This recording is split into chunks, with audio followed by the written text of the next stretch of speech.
in easy way, the biomass co-firing can be done in the power plants. Afterward, the biomass co-milling operations, and then power generation. We all know about the heavy smoke in the month of November, December in Delhi and the all northern part of the India. And every year, about 22 million tons of rice straw is burned in the northern part of the India in open fields. These are some of the pictures where we can see the smoke effects of northern part of India. And the practice of residual crop burning by the farmers in the winter season causes severe smoke in Delhi. And the reason is that they get a very small window for the next harvesting season. And because of that, the stopgap arrangement is that, which is a very quick and cost-effective manner to get rid of the waste. That is the open field burning. However, this has increased lots of multiple problems, including health hazards and others, especially elder people of the country. If you see the background, so this initiative came around 2016 from Ministry of Power, and NTPC was mandated to provide a solution which is sustainable and the way in which we can go forward. And afterwards, the extensive R&D was carried out at NTPC Netra, along with state-of-art equipments, which is available here with us. And afterwards, the successful trial and operation which was conducted in Dadri 210 megawatt plant. So first of all, we have to understand the importance of biomass in energy transition. Because if we see the other solar, wind and hydel energy kind of renewable sources along with the storage which is already available with us, however, they have some limitations. Hydrogen has the, hydropower is the limitation of the gestation period, of the availability of the natural resources and specific geographic locations. However, the other part of the renewable energy has the dispatchability issue. If we see the fossil fuel, then fossil fuels are actually carbon sequestrated by the nature under earth crust, and when it used, then it releases the carbon dioxide. So that is why it is not called RE, so which is being used in the thermal power plants. However, we do have the energy consumption demand supplied by the thermal plants is almost 65% in India. Whereas if we see the biomass, which is actually obtained from the sustainable sources such as agro-residue and the sustainable foresting, and whatever the biomass is burned in the power plants and releases the carbon dioxide, although it gets released with the control situation after the ESP and the other sophisticated equipments. And after the next cycle of the crop, the plants actually absorb the carbon dioxide which is being released already in the previous cycle. So that is why make it a carbon neutral fuel and the renewable energy fuel. If you see the key highlights about the biomass, so it is a carbon neutral fuel, I've already mentioned that, and the biomass is a solar energy actually in a storage form via photosynthesis and is dispatchable round the clock renewable power. It is a recognized technology by UNFCCC to mitigate the greenhouse gas emissions, and it is a viable and the potential route to achieve the NDC goals. Ash produced from its combustion in furnace is absorbed in ESP, so it is in the controlled manner and so reduces the pollution which is being done at the stable burning in an open field. And it is a cost competitive with solar and wind if indirect cost of integration of solar and wind or energy storage is also taken into account. So if we look into the biomass history worldwide, so we can see that biomass is being fired in large scale in boilers in Europe and America, which is actually especially a sawdust and the other wood dust. However, the very few instances or very few case studies have been brought into account for the PC-fired boilers, which is the case in the Indian scenario. And other type of boilers where AFBC and CFBC boilers are already available, so they can also use the 100% biomass as a fuel.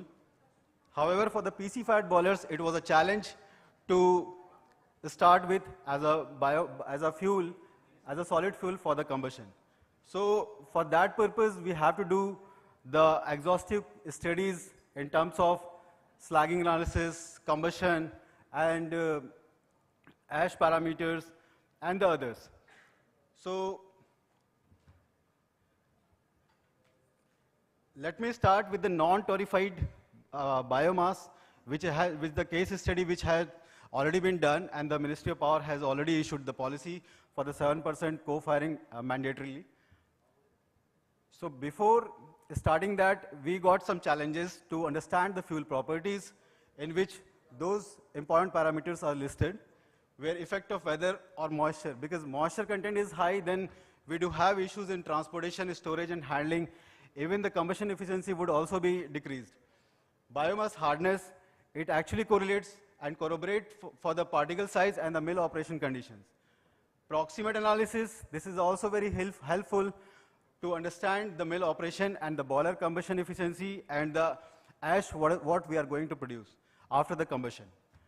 Ultimate analysis, this gives us the two results, basically on emissions, like SOx and NOx, which are pollutant, and how much we are emitting after the use of biomass, so it would be a viable solution in terms of the environmental norms. And carbon-hydrogen ratio combustion, that has other limitations and other parameters, so I will cover these things in further slides. Apart from that, ash fusion temperature and alkali content in boilers, in fuel, so which is actually in higher order as compared to coal. So as formation, deposition, agglomerations are the issues which we need to see, and the chlorine content in fuel that actually responsible for the high temperature corrosion. That is also a very severe problem. However, this problem is a very long-term perspective. So one has to understand that we have to monitor for the operation of the boilers for the longer term to understand and to evaluate this kind of phenomena. If we see the weather conditions on raw biomass pellets, so which I have already covered, that it is unsuitable for handling and milling, and that is why it requires the weatherproof handling, and storage has to be covered with shed or tarpaulin and other measures. And dust separation system, which is generally on in terms of coal, however in the biomass it has to be shut off.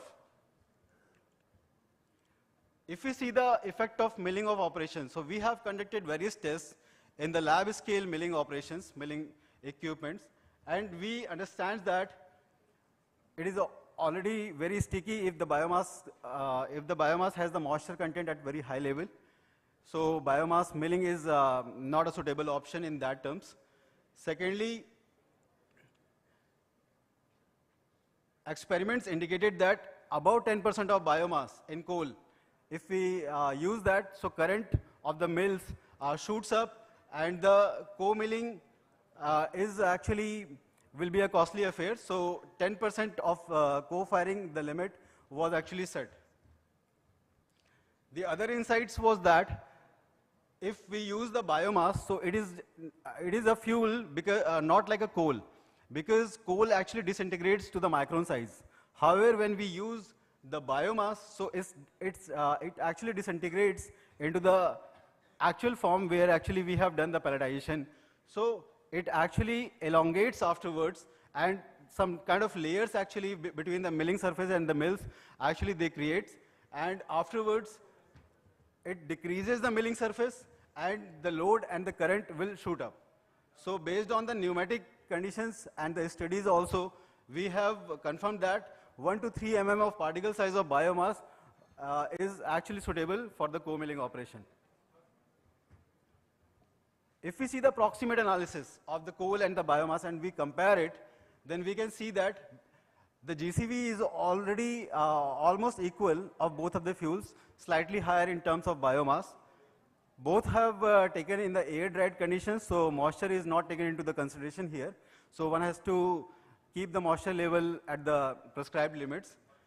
However, in the volatile matter, if we see that 67.29% of biomass at that time we have tested, as compared to the 22.19% in the coal, so that is actually having a huge impact on the combustion side and the mill side also. So it will cover in the next slides. If we see the ultimate analysis, so here we can see that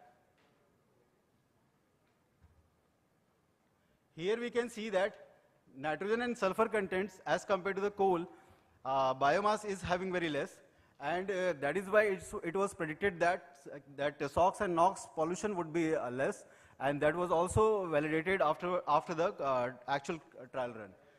If we consider the H by C ratio, so for the coal is 0.08, however for the biomass is 0.12, that is a higher side. And literature, what suggests about the H by C ratio is that if it is higher, then flame speed would be higher, it will get combusted quickly, and the radiative heat transfer would be lower.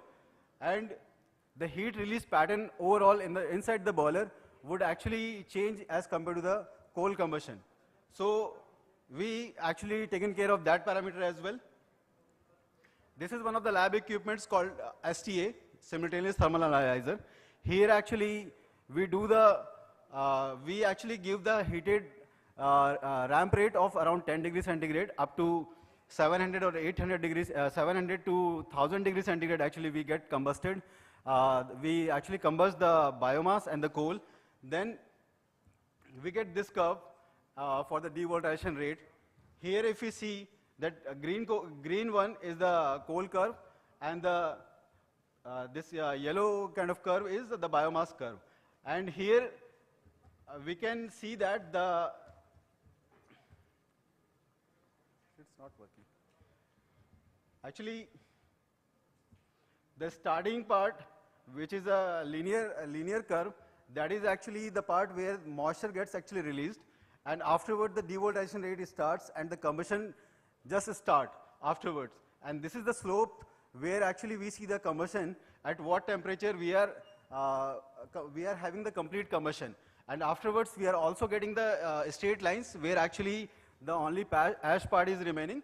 So residual mass, that is ash, is only remaining, and we can see that residual mass of the coal is around 36 to 38%, and for the biomass it is around 14 to 15%. So in that terms, for the devolatilization rate of the coal is around 340 degrees centigrade. However, for the biomass, non-torrefied biomass, it is around 190 degrees centigrade. So in that way, one has to keep the mill inlet temperature to reduce up to 190 or 185 degrees centigrade to avoid the mill hazards, including mill fire. If we see the ash fusion temperature, so ash fusion temperature is comparatively low in biomass as compared to the coal, and it is actually giving the direct impact on the slagging, agglomerations, and the clinkering part. Alkali and chlorine content, as I already mentioned, that both are at higher order in terms of as compared to the coal. So because of alkali actually falling and agglomerations are the normal processes where one has to keep the things at finger point, so that one has to take care of this. And for the chlorine-fluorine content, that is responsible for the hot temperature corrosion. That is still a long-term phenomena, but one has to monitor it. This is a drop tube reactor facility, which is actually a miniature form of the PC-fired boilers. And it is having a main furnace of around 15 degrees centigrade. This is the facility developed by NTPC Netra in collaboration with CPRI Bangalore. And this is India's first and only reactor where actually we are getting the 1500 degree centigrade temperature, where we can do the actual testing before the actual trial runs. So in that equipment, so coal feeder and the primary air is actually fed from the top, and the secondary air is coming from the right side, which is heated already. And this gets combusted into the main furnace, and the residence time and the kinetics, we actually evaluate it. And after we have the two collection probes, one is vertical probe and one is horizontal probe. So in the vertical probe, actually, we can have the combusted combusted ash part. Actually, it is having a nitrogen jacketing and the water-cooled jackets. So whenever it drops to the probe, it actually stops the combustion, and afterwards we can collect through the fine filters. However, for the different another horizontal probe where actually one collects the biomass ash and one can see that how its nature behaves. So I'm covering that part only here. That rotating coupon is there where actually we collect actually the biomass ash, and we have seen that it is a very loose nature as compared to the coal, and actually it behaves very similarly, and it was envisaged that it can be easily removed by the soot blowing operations. So till 10% and more percentage we have done that. However, we have given the 10% co-firing recommendation based on the all factors. This is the schematic of the biomass actually handling and conveying side. So Dadri executives will present in details. I'm not going into detail of this. These are some of the success stories. Around 25 plants are listed here. Many more plants have started or at least started the tendering or the other parts for starting the biomass co-firing in India. So these are the success story after the National Samarth Mission initiatives. This is the actually part where I have covered the non-torrefied biomass for the utilization in PC-fired boilers. However, we understand that 65% of energy demand is covered by the thermal plants only, and we have to take the initiatives where we can make the thermal power plants green, because they are going to be operated in multiple decades, because we do have other challenges such as availability of renewable energy and the other parts. So for the higher order co-firing, the alternative approach is the biomass torrefication. So basic of the torrefication is that we do the combustion, heating or the combustion of the biomass non-torrefied in an anaerobic condition which is lacking of air, and almost 250 to 300 degrees centigrade temperature is there. Holding time is around half an hour to 1 hour based on the design specification as per the vendors. And it actually improves the quality of the biomass significantly, which is more suitable to the thermal power plants. It improves the GCV by around 20%, and it makes the biomass in a very energy dense form, and it has characteristics of physical and chemical properties like coal, which is high calorific value, excellent grindability, high bulk density, hydrophobic nature, and no biological activities as compared to the non-torrefied biomass. So this technology is proven and cost competitive technology. Torrefication is also a need of our hour, and the entire biomass sector is actually geared up with these initiatives also. So if we go towards the R&D part of how we have arrived that torrefied biomass can also be fired in the higher order. So this is the rice straw samples, and other samples we have also tested. However, I'm presenting here for the rice straw samples only. So we have prepared the samples of around 10 to 100% different blends along with the coal. And afterwards, if we see the proximate analysis, so we have taken the biomass and the coal sample as dried basis. So I'm not considering the moisture level here. However, we see that ash content is gradually decreasing, and the volatile matter is increasing after RS3, that is 30% of blend. So here actually we can see that till 30% of torrefied biomass pellets can also be easily fired in terms of proximate analysis. However, other analyses are also important in that terms. If we see the ultimate analysis, so again sulfur and nitrogen contents are low in this area. So again the same was envisaged that SOx, NOx pollution would also be lower down, and sulfur content is less in rice straw already. So, and RST shows almost linear change in properties with blending. If we see the ST analysis where we have evaluated and ascertained about the devolatilization rate for the different biomass blends. So as we know that coal VM release around 300 or more temperature, but torrefied rice straw biomass into the consideration, which actually releases the volatile matter in around 220 degrees centigrade. So whereas earlier condition for the non-torrefied, we do have the limitation on the mill inlet temperature and the mill hazards and mill fire were the probable expectations or the problem hazards. So here actually we can have the temperature which we take into the case of the coal. So there will be, there actually we can use the torrefied biomass in a higher order, in a higher capacity utilization factor also, along with the same parameters of the mill inlet temperature, what we actually use in the coal fired mills.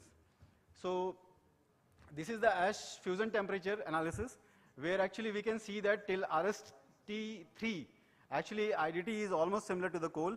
So here also we are safe in terms of slagging and the other behaviors and the clinkering and agglomeration point of view. So here till 30% we are also comfortable with that. And for the clinkering and slagging process and behavior of the coal and biomass, so we can see with this graph, actually we have conducted the slagging analysis through different analytical and simulation methods, where we can see that from RS2 to, between the RS2 to RS3 actually, that means 20 to 30% actually, slagging zone is very moderate or very low. However, the possible slagging zone is afterwards. So here also we do have the limitation that we should use up to the 20-25%, and same goes to the alkali content in the biomass as well. For the chlorine-fluorine content, which causes actually high temperature corrosion. So here also till 30% of the blend actually we are safe in terms of safe co-firing. However, afterwards actually the possible corrosion zones would increase. If I summarize the previous slides in terms of torrefied biomass analysis and the R&D part, so we are already aware that almost 20, 25, 30% biomass co-firing is possible in terms of torrefied biomass, and that is why we have given the safe limit of around 20% torrefied biomass co-firing recommendation, and in coming future, our engineering team, our other site team will start the co-firing process. We are at very high, advanced level of that process also. So we are going to do that in a near future.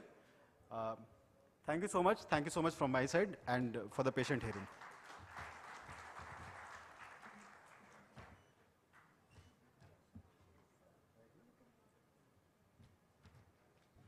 If any questions from the audience side, please feel free to ask.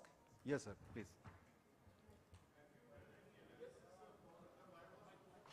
Yes, we have actually conducting, because right now, along with Samarth Mission, we are working on different 4 to 5 R&D projects, where actually we have characterized and along with engineering team also, we are working on various other fuels like mustard, bamboos, and subabul, eucalyptus, and poplar. So those are the fuels actually we are working as per the requirements and as per the requirements from the National Biomass Mission or the other departments or the other stakeholders from biomass sector. Bagasse, yes, bagasse is also one of the area where we are working on that. Sir, see, as you have pointed out all the various factors, के bagasse को, the biomass how suitable is compared to coal. यही हम अपने clients को जब समझाने जाते हैं ना, तो वो बोलते हैं कि emission तो बराबर है, आपको हम क्यों briquettes और pellets को replace करें coal के साथ में? तो सर हम समझा नहीं पाते, हम ये चाहते हैं कि सर आप इस तरह की reports को publicize करें NTPC के प्लेटफॉर्म पे, हम उसको दिखाएं कि इस तरह की ये रिपोर्ट्स अवेलेबल हैं. तो आपसे जैसे रिक्वेस्ट है कि इसका या तो कोई बुकलेट फॉर्मेट में या रिपोर्ट फॉर्मेट में इसको पब्लिसाइज करें sir. Now your point is well noted, but this link is already live, and YouTube, in YouTube also you got the presentation and everything, presentation in a detailed manner. And apart from that, your first question I would like to reply, because coal, as I already mentioned in previous slides, that coal is a non-RE fuel, and the biomass is a carbon neutral fuel, where actually whatever the carbon dioxide we releases into the atmosphere after the ESP and the other procedures, where actually the particulate matters and the different parts are being controlled. So it gets actually absorbed by the next crop of cycle as well. That is why it makes it a carbon neutral fuel. Sir PM emission PM 2.5 and PM 10 का कोई data आपके पास है क्या? So probably Dadri team would show you, but right now I don't have. Okay. Excuse me. Sir, Just wanted to know if you can share your findings about the bamboo. So it will take time because we are working on the National Biomission's R&D project, and obviously our Samarth mission would publish these results in future. Is there any restriction on the biomass which is possible to be used as animal feed? When, as I understand that the biomass which can be used as animal feed, for example, this wheat straw and the rice straw, which is equally usable for animal feed. Is there any restriction from the government that these feeds cannot be used for producing pellets or other? So this detailed technical specification along with guidelines actually are released by the MOP and the CEA as well. I'm not asking the technical, I'm asking for the policies, this thing. Are you aware of any policy guidelines which says the biomass which can be used for as animal feed cannot be used for making pellets? So till date actually we haven't worked on that part, and this is a policy point because I'm mostly covering the R&D part. So if any question within the slides, then please, you're welcome. My question is, we are saying this biomass is a this carbon neutral fuel. Is there any study which depict that this much is the emissions during burning of the biomass through most efficient process in our thermal power plants, and this much is the carbon dioxide our crops are consuming? No, we are not saying that this is the most efficient technology. We are saying that since we do have the problem of the open field burning and the other climate issues, thermal power plants are actually being regulated and through the RE as well. So this is a one kind of innovation you can say where we can utilize our thermal power plants because that has a very huge capacity for the energy consumption demand. So that is one of the ways, and in fact other areas like CCUS and the other enabling technologies are also coming up, and some of the technologies has already been proven. So along with all the technologies actually one can ascertain a best customized way. There is no any best way or something the most efficient way, because as per the situation, as per the customization, you have to switch the technologies as well. Agreed. My point was carbon neutral fuel. This biomass is a carbon neutral fuel. Is there any study which can say that this much is the emissions during the process of burning of pellets from biomass, and this is the consumption of carbon dioxide during growing of the crops? Any comparison? Right now I don't have. Can we say, I mean, in another way I should ask, can we say that this biomass is 100% carbon neutral fuel or carbon negative or carbon positive? I mean, is there any study? This is my question. I think this studies has been carried out by our engineering team also, because one day event actually, if you get the chance, sometimes you attend. So my colleague Mr. Ashwani or Pankaj sir, they actually give the presentation on that. So actually they do have some calculations, but apart from that, probably over the open source actually you can find some kind of studies. But right now I don't have. Thank you. Hello. Thank you so much. Excuse me. Hello. Sir, can we have the rest of the questions later, sir, after the next presentation also? Thank you very much indeed. We'll have time after both the presentations are over. Thank you. Shri Ajay सूत्राकर जी का हार्दिक धन्यवाद करते हुए अब अगली प्रस्तुति के लिए आमंत्रित करना चाहेंगे श्री विवेक सिंघल जी को। उनकी प्रस्तुति का विषय है biomass co-firing experiences and combustion practices in NTPC. And ladies and gentlemen, Shri Vivek Singhal has completed engineering from IIT Banaras, Hindu University in 2009. After working for 10 years in NTPC Rihand, he has joined NTPC Dadri, and he's having 13 years of operation experience in 500 megawatt thermal power plant. And let's put our hands together to welcome him for his presentation.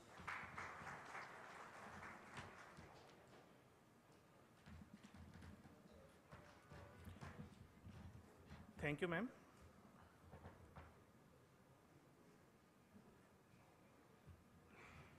Very good morning to everyone. Myself, Vivek Singhal, along with my colleague, Mr. Bharat Barun. He is Senior Manager in Fuel Handling Department. So, topic of our presentation is the biomass co-firing experience of NTPC Dadri and the combustion practices we are following in NTPC.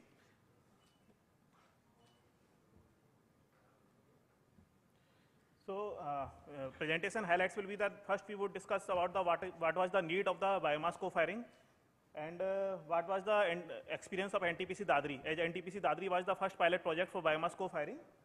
And based on our experience, we did some modifications in our power plants, thermal power plants, to suit the co-firing of the biomass. So we would go into the details of the also. And finally, the environmental benefits of the biomass co-firing. As we all know, that heavy smog is a very common phenomenon in northern India, especially during the winter season. So one of the main reasons of the smog, as we all know, is the agriculture residue burning. So what is the solution?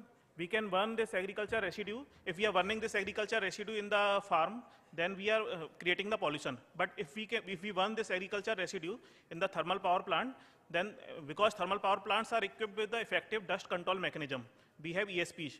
So there would be no pollution. But how do we burn it? First, we would convert this agriculture residue into the biomass pellets, and this biomass pellets will be sent to the thermal power plant for the burning. Because biomass pellet firing was never done in India, so for the study purpose, NTPC Dadri was identified as the pilot project for the first time, for the first time of co-firing.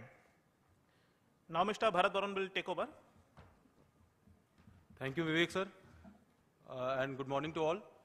So in 2017, when NTPC Dadri was identified as the first pilot project, a team was formulated which comprised of people from CCOS, Netra, that is our research wing, and people from site, and various brainstorming sessions were done. They came up with the specifications of the pellet, the operational procedure for safety operation. At NTPC Dadri, we have 4 units of 210 megawatt and 2 units of 500 megawatts. So at first, it was decided that that 5% blended coal with biomass would be fed in 1 mill of unit 4. Gradually, the blending percentage was increased to 7.5%, and later to 10.5% of blending was done to only 1 mill of unit 4. Later, when the confidence were gained and positive results were seen, then the blended coal with biomass was fed to all the running mills. So here is the technical specification of biomass that we are receiving at NTPC Dadri. So here we can see the different parameters like material, shape, diameter. Here we can notice that the GCV that we are receiving is at par with the GCV of coal, that is 3800 kilocalorie per kg. We have a provision for penalizing for the biomass that with low GCV, that is below 2800, and we incentivize the biomass samples with higher GCVs. So the ash content is also very low. Next slide, please. So when we receive any truck of biomass, then after weighment, it is placed at the platform that we have erected at our site. The samples are taken very safely and taken to the chemistry labs. After first of all, the moisture is checked. If the moisture content is more than 14%, then we outrightly reject the sample. After checking the moisture, the sizing is done, and if we get the clearance from the chemistry department for the moisture and sizing, we unload the biomass truck at the site. So the proximity analysis and ultimate analysis was done. Here we can see when we use 100% coal, then the ash content is too high in comparison to 100% biomass firing. But the volatile matter increases as we increase the biomass. The next slide, please. The sulfur content in biomass is low, so when we increase the blending of biomass in coal, we reduces the SOx emission, and the ash content also reduces, as was discussed by the previous presentation. So here we can see in this in combustion analysis, we noticed that the biomass devolatilization starts at 200 degrees centigrade in case of biomass, while in coal it starts at 300 degrees centigrade. So when blending is done, we cannot increase the mill inlet temperature beyond 200 degrees centigrade, because in that case devolatilization will start for biomass. So we restrict the mill inlet temperature below 200 degrees centigrade. So as it is previously discussed that in 2017 we did biomass co-firing test at Dadri in 3 phases. In first we did 5% blending in one mill. Later it was increased gradually to 10% blending to all the running mills. And based on our experiences, we developed the storage facilities for biomass, and we started feeding to all the running mills of 210 units, that is stage 1 units. On 4th December 2018, it was a day of pride for NTPC Dadri, because on that day commercial co-firing of biomass was started.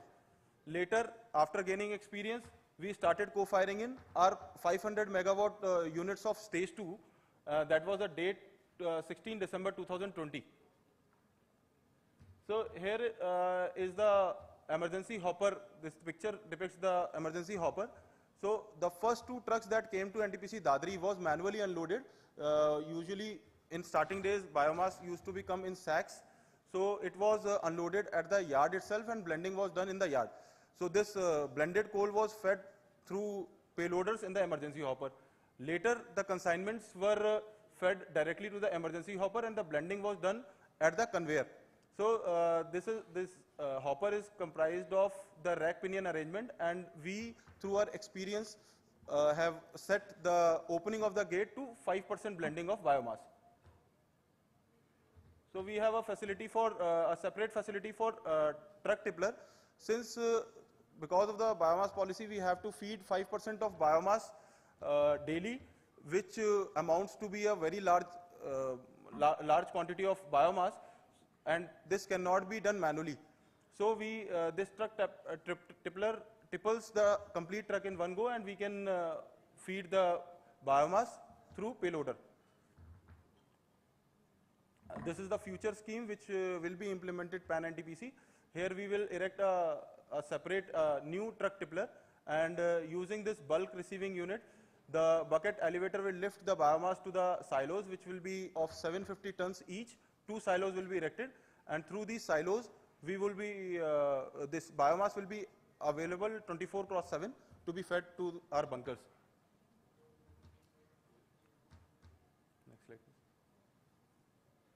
This picture is of initial days, when I already told that in initial days the biomass used to come in sacks, and it was unloaded manually, and we used payloader to feed it to the emergency hoppers.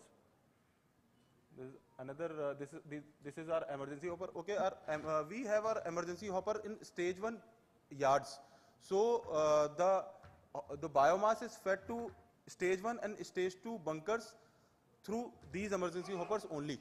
So we have an arrangement of interchangeable conveyors. We can take coal or biomass to stage 1 from stage 2 and vice versa. The first picture is of pure biomass being transported from conveyor, and this second one below the first one, this is the blended coal.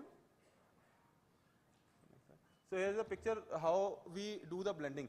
So when we have a rack of coal at our wagon tippler or track hopper, then pure coal is transported to transfer point, and we feed biomass through these emergency hopper, and biomass travels to the transfer point, and blending is done at the transfer point. then the blended coal is fed to the bunkers. But when we do not have any rack, or we do not have to reclaim this coal from track hopper, then we reclaim coal from the from stacker reclaimer, through stacker reclaimer from our yards, and the biomass is fed to the emergency hopper. The blending is done right at the conveyor itself, and this blended coal is transferred to the transfer point, and thus to the biomass, to the coal bunkers. When we have to feed to the stage 2 bunkers, then the coal is reclaimed from the stage 2 reclaimer, and this coal travels to the transfer point, and we take biomass at the emergency hopper. This is for stage 2 bunker feeding. So further slides will be taken care of by Vivek sir. Thank you. Thank you, Bharat. This is the picture of the pulverizer system which we use in power plant. So this is the bunker. We can see this is a bunker where the fuel is fed into the bunker and kept in storage condition. Below bunker is the feeder where the controlled feeding is done to the pulverizer. And below it is the pulverizer where the pulverization of the fuel is done. And separate two lines which are coming, white color lines, these are the air lines. Above is the hot air line where the hot air comes, and below is the cold air line. The mixture of this hot air and cold air goes to the pulverizer, and this high temperature and high pressure air carries this pulverized fuel to the furnace by using all 4 pipes. Whenever we are feeding the 100% coal, then we have no issue because the mill inlet temperature is normally 300 degrees centigrade. But when we are firing the biomass, then in that case we need to change the biomass mode, because as already explained by Mr. Ajay sir also, that volatile matter content in the biomass is very high. So we need to take the precaution in the from the temperature side. So for that purpose, the separate biomass mode facility has been provided by the control and instrumentation area. So biomass mode will be kept in on condition. Apart from that, because inlet temperature is very important in case of the biomass co-firing, so separate additional temperature point has also been provided for the biomass co-firing. Also, the control philosophy, mill control philosophy, normally in 100% coal firing, mill temperature control philosophy is based on the mill outlet temperature, because mill inlet temperature is not important to us because it is maintained around 300 degrees centigrade. So we maintain outlet temperature to avoid the choking. But when we are firing the biomass, then mill inlet temperature also becomes very important. So control of mill temperature shifted from the outlet temperature to the inlet temperature. Also, PA header pressure, primary air head pressure, the air which is carrying this biomass and fuel mixture to the furnace. This pressure is now also maintained slightly higher side, so that there is no residual in the pulverizer. Also, for the safer side, suppose if there is any fault in the control and instrumentation area, suppose there is fault in any hot air gate, hot air damper, cold air gate, cold air damper, the gates from which the air is coming, hot air is coming, then the temperature can shoot up. If temperature shoots up, then there are chances of fire. So to avoid this condition, additional protection has also been provided at 195 degrees centigrade. Suppose if temperature reaches 195 degrees centigrade, then automatically hot air gate will close. And as soon as the hot air gate closes, the hot air reduces and the temperature will start coming down. So these were some modifications from the control area sides. Apart from that, we did modification from the mill inerting system also. Mill inerting system is basically the steam line which is provided near the pulverizer. For in case of any emergency, in case of any fire in the pulverizer, this steam line will be used to quench the fire in the pulverizer. So in all the power plants, the mill inerting line is already available, but normally it is in the manual. Manual means whenever there is a fire, then we need to go to the site and open the manual steam valves. As the chances of fire in the biomass co-firing is very high because due to the high volatile content. So we provided additional motorized valve in the downstream of the manual valve. So that mimic of the motorized control valve will be available to the control room for the operator. So if there is any fire, then the control room operator can take action and he can open that motorized inerting valve from the control room itself. Also, there can be localized firing in the pipe also, all 4 pipes which are going to the furnace from the pulverizer. There can be localized fire also, and we cannot depute the local operator all the time at near the pipes. So for that purpose, we provided the additional temperature points in the PF pipe also. or these points will be available in the control room, and related to these temperatures, the alarms will be available in the control room. Suppose if any abnormality in any pipe temperature is there, then alarm will enunciate in the control room, and operator can take action accordingly that whether mill should be stopped, or mill should be kept in service. Also, one more modification was done that we provided an orifice in the mill innerting line also to control the steam pressure. Apart from that, in the feeder area, from where the controlled feeding of the biomass and fuel mixture is done in the pulverizer, in the feeder area, we provided the cleaning arrangement of the view glass because so that local operator can see in the feeder running condition whether biomass is coming or not. Also, illumination inside the feeder was also provided for this biomass co-firing. So these are the normal mill parameters which we maintain during the biomass co-firing. Mill outlet temperature is maintained as around 60 to 65 degrees centigrade. We do not go below 60 degrees centigrade to avoid choking. Mill inlet temperature, as I already explained, maintained around 180 to 185 degrees centigrade. PA pressure is normally maintained more than 800 mm water column. In the initial days of biomass co-firing, we used to maintain it more than 800 mm water column, but nowadays we maintain it around as good as 100% coal firing. Purging of the mill is the normal process. Whenever we start the mill and stop the mill, we do the purging. But in case of biomass co-firing, it becomes mandatory so that there is no residual in the mill. Also, continuous monitoring of the pulverizer, like the mill current. Mill current normally increases because of the moist fuel. Mill inlet temperature, mill outlet temperature, mill DP, all these parameters should be monitored. These monitoring becomes very important if we are firing the biomass in any mill for the first time. Also, the role of local operator is very important whenever we are firing the biomass in the mill, because mill reject system should be kept in under continuous observation for the cleaning of the mill reject. Also, for the first time biomass co-firing, operator should be deployed at the local for in case of any fire so that he can inform the control room.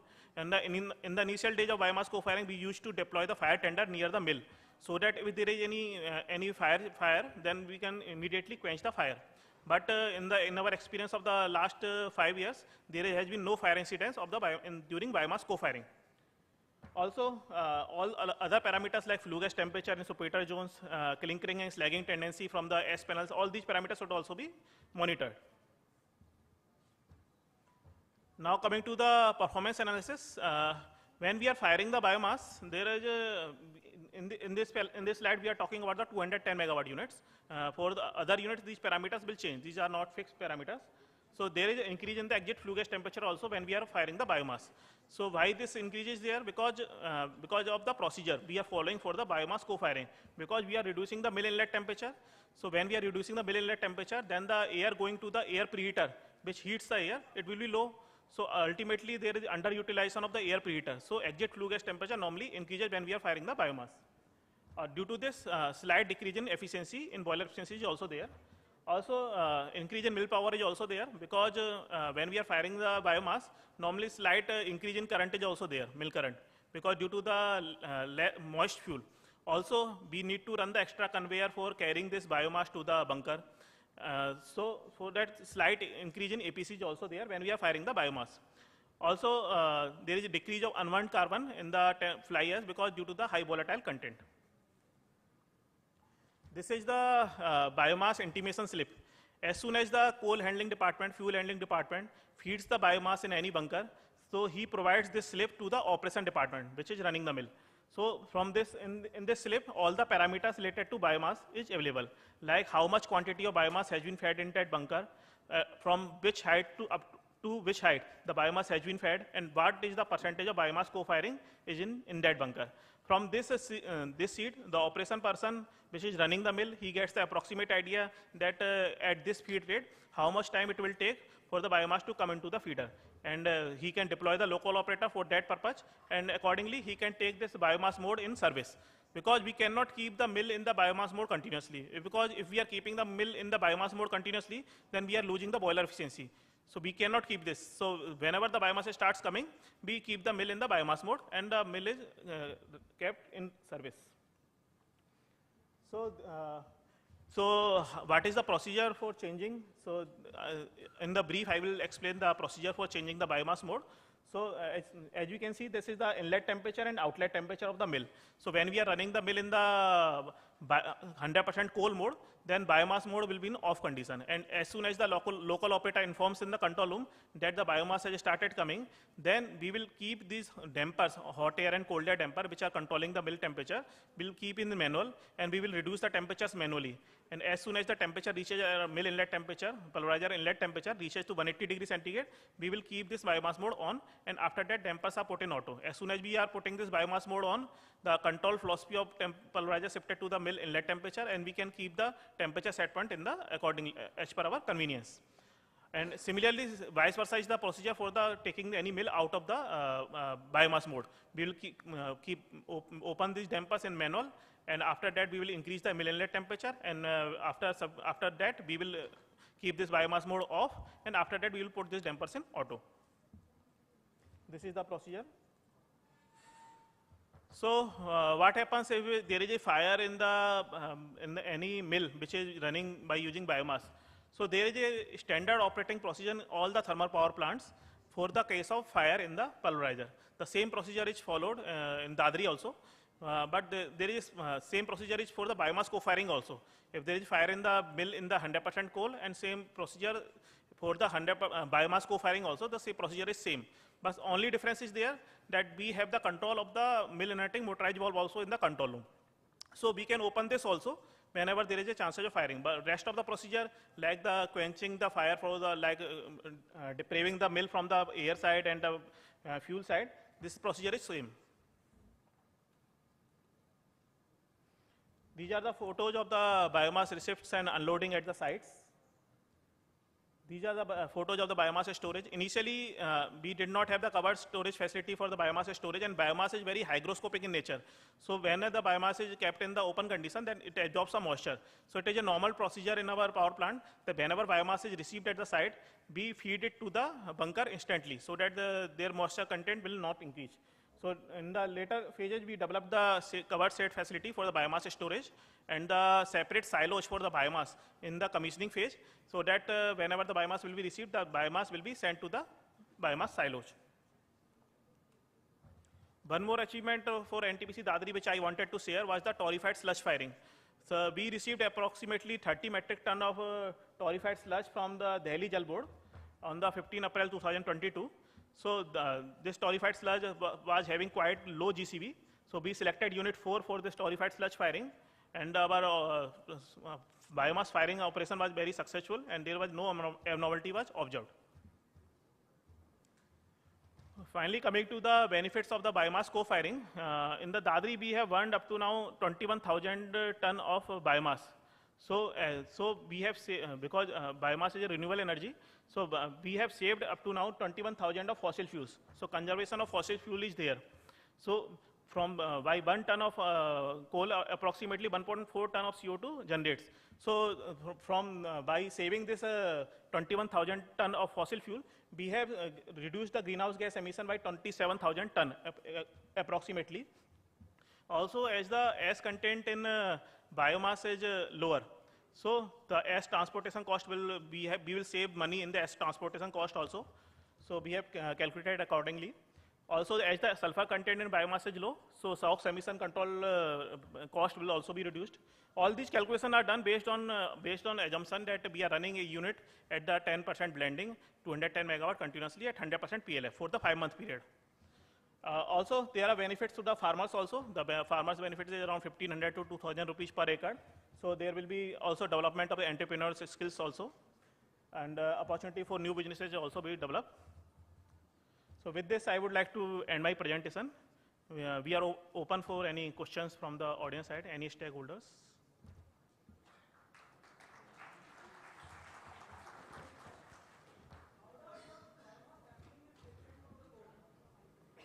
Yes, because in the biomass sampling, apart from size, we check for the moisture also.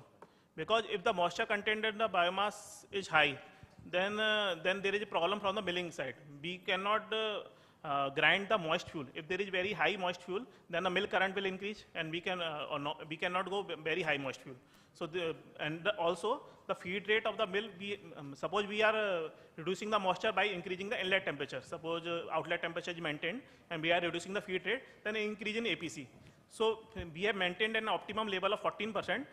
That after 14%, we will not accept the sample.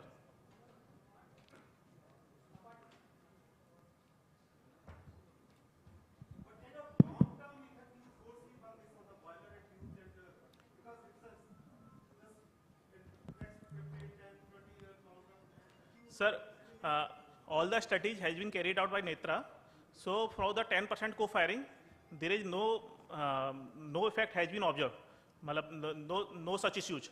Because if we are going beyond to 10%, there will be issues for the boiler and the ESP side, because the alkali and chlorine content increases. And as soon as alkali and chlorine content increases, the corrosion, slagging, clinkering, all these tendencies develop. So for 10%, it is the safer side. If we want to go beyond 10%, then we have to go towards the torrefied solution. Because in the torrefied, all these parameters are lower. Chlorine content, alkali content are lower. So we can go beyond 10%. But up to now, we are receiving only non-torrefied coal. Non-torrefied coal. So both non-torrefied coal, we have restricted ourselves to the 10%. No, Netra is in the studying for going the higher percentage for the torrefied. But we are not receiving any torrefied. Mostly we are receiving the non-torrefied.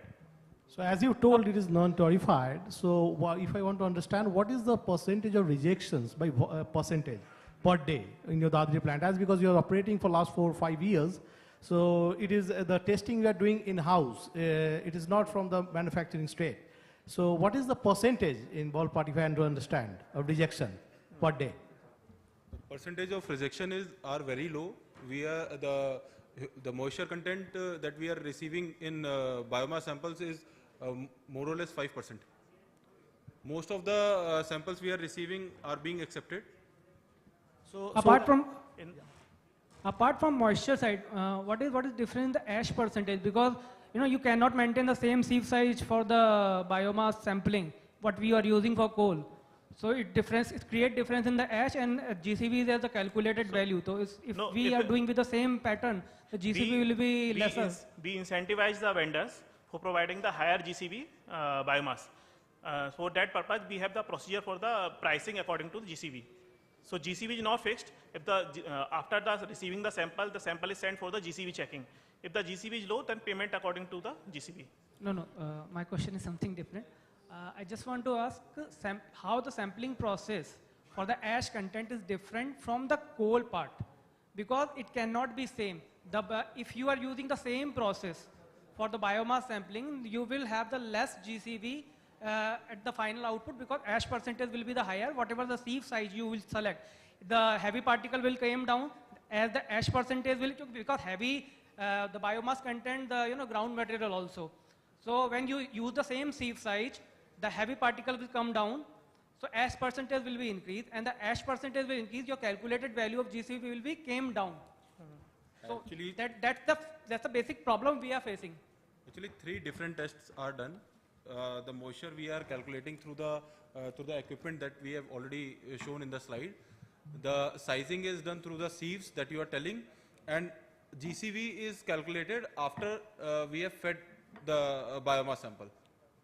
These 3 tests are altogether different. You must be receiving different kinds of pellets of different biomass. So is there any criteria or any kind of notifications you have identified that this biomass of this percentage can be used as the input?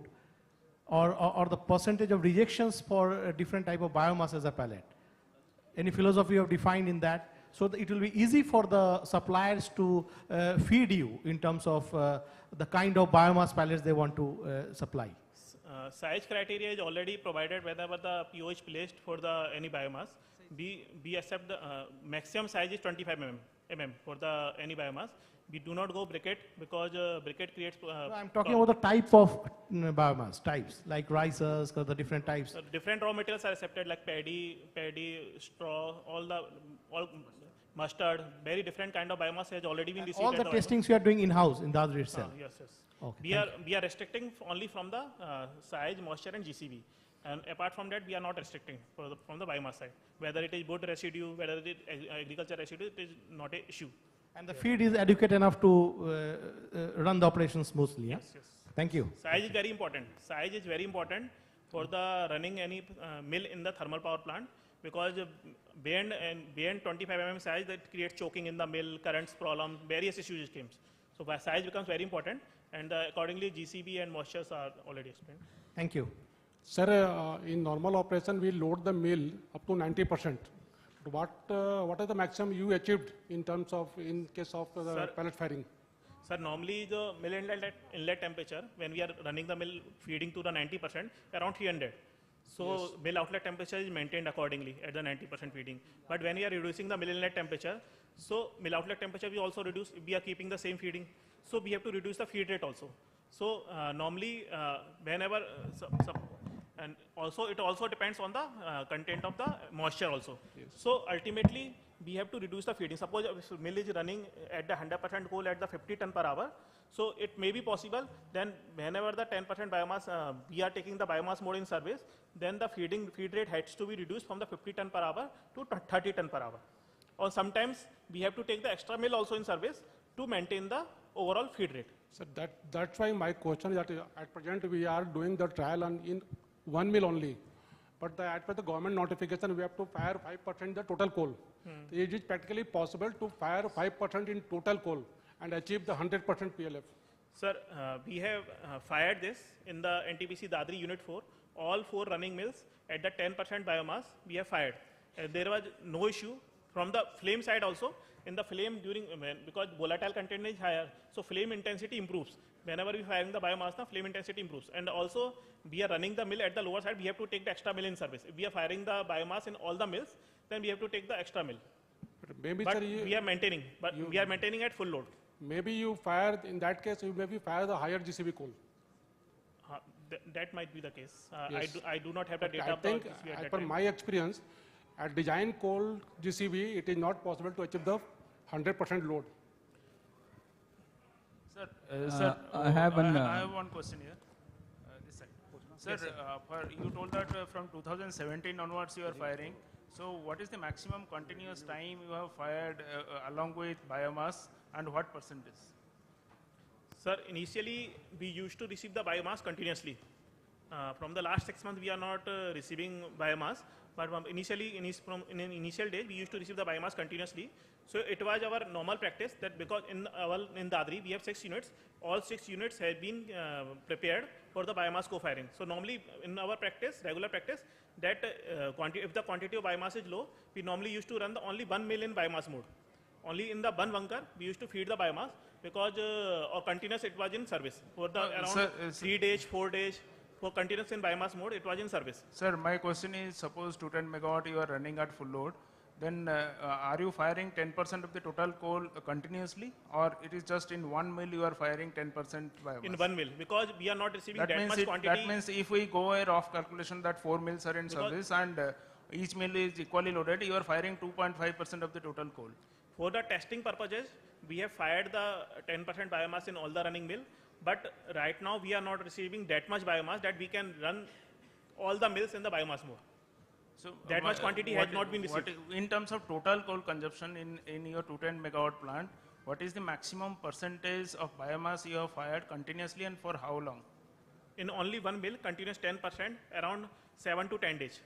That means only 2.5% of the total coal if all mills are loaded equally. Yes.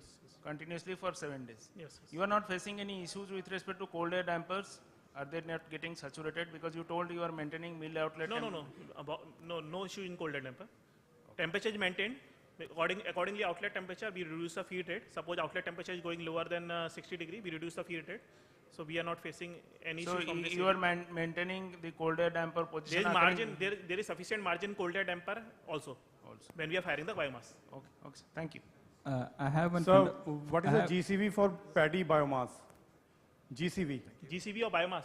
Paddy biomass specific. Paddy exact data is not available with me, but it changes with every sample. Even if for the paddy, the GCV value changes. It is not fixed around. Not fixed. Any averages? I will get. Average GCV of the biomass that we are receiving at Dadri is around 3,800. You are receiving paddy biomass over there or some other All crop? kind of biomass. All Because we are type. checking only for the moisture content, sizing and GCV. Okay. I will collect this data and I will get back to you from our concerned department. And what are the specific sizes of pellets? Any specific size which is convenient? Around 3 mm, 5 mm, 10 mm tak size we have received. 3 mm size is normally normal. 3 mm. Okay. Thank you. Good afternoon, sir. My name is Sanjeev Kumar Panda. I'm from Jindal Stainless. I would like to understand this mode of control, as you said, for the biomass operation and non-biomass operation. So that was developed by NTPC in-house, or you have? It was developed by NTPC in-house. So, based on our proximate analysis, we found out that we cannot go beyond 200. So for the safer side, we maintain around 180 to 185. That in any case, we do not go beyond 200. It was all the parameters, all the control was developed in-house. So what were the changes that were required, sir? As you said, the damper controls and all this.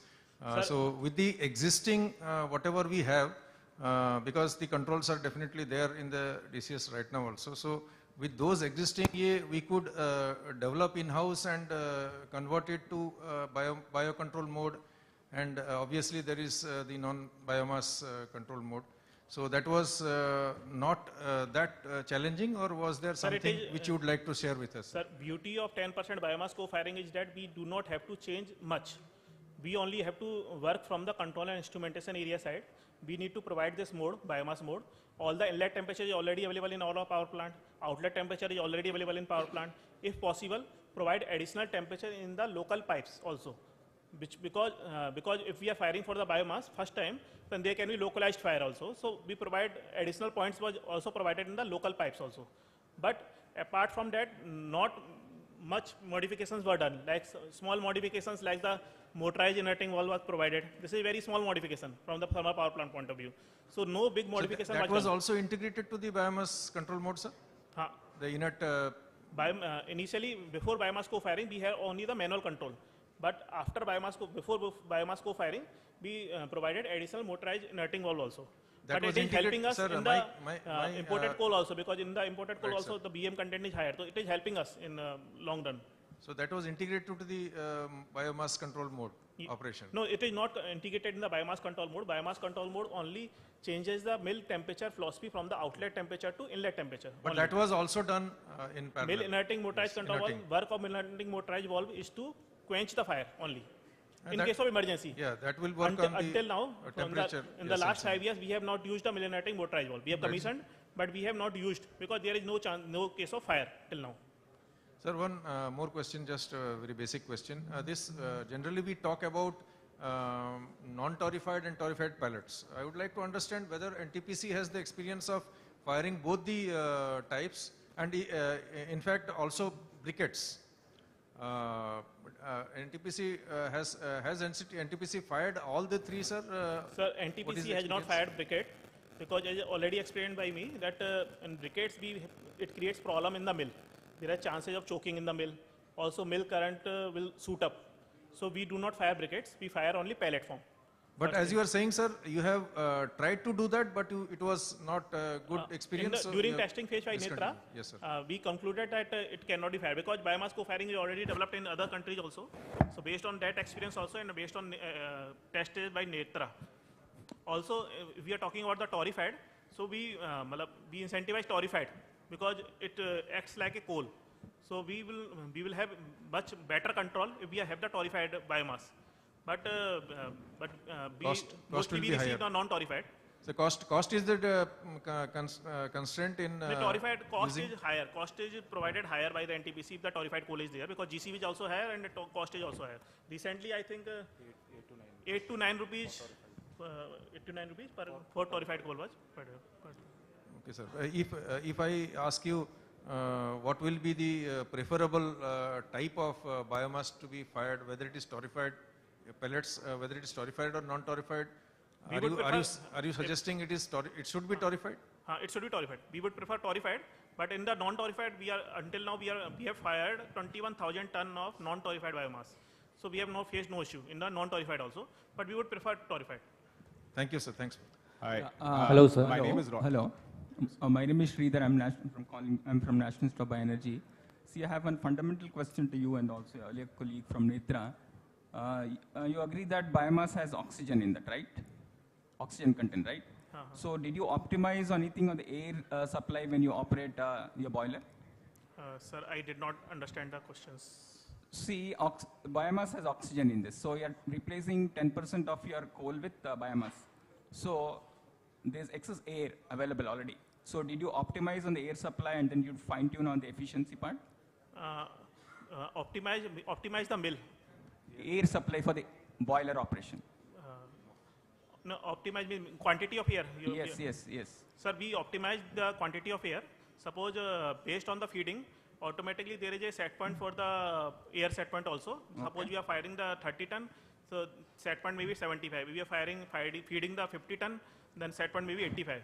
So or the set point which is required is maintained according to that. We do not fire excess air. We do not give excess air to the mill. So it's already in optimized condition.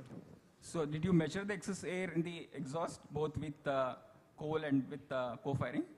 So in the exhaust, because normally we are taking the extra mill in service, so excess air, because excess primary air is going, so excess oxygen will be, excess air has to be provided if we are running the extra mill due to that. No, did you measure the excess air factor in the exhaust? Right now I don't have the data, but these data are available with our energy efficiency department of the testing phase. But normally the excess oxygen at the exit side, economizer outlet oxygen is set point is fixed normally. It is kept in auto in NTPC. So suppose it is maintained at the full load around 3.5% oxygen is maintained at the economizer outlet. So accordingly that excess air is being provided or reduced. But excess oxygen point is fixed.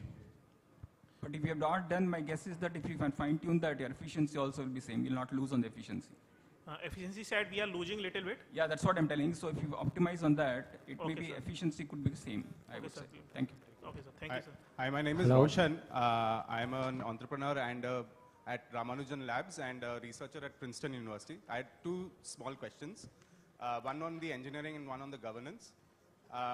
So you're taking raw crop residue, right, and you're aggregating it into some kind of bales. Then you're further densifying it, making it to something like a briquette or a pellet. But when you take it to the plant, you're still checking for a host of metrics, and then you're pulverizing it again. So you're undensifying it again. Why doesn't NTPC think about procuring maybe bales and then using loose straw, just like what you do with coal? Why are we going through a densify the thing and then undensify it at the plant? Why not just buy bales and then burn that with the coal itself? And the second question is, you said, I think for 6 months you haven't co-fired because you haven't got the supply at the site. But I feel like there's at least a few friends of mine who run factories, they have government mandates to co-fire biomass. Now, if the public sector and a large PSU can't figure out the supply chain, what is the expectation on how the private sector or smaller people who don't have as big balance sheets will be able to figure out that whole supply chain and the costing as well? Thank you. Good question. Hello. I need to ask one question. Is there any storing norms for the biomass like related to weather and temperature also? Pardon?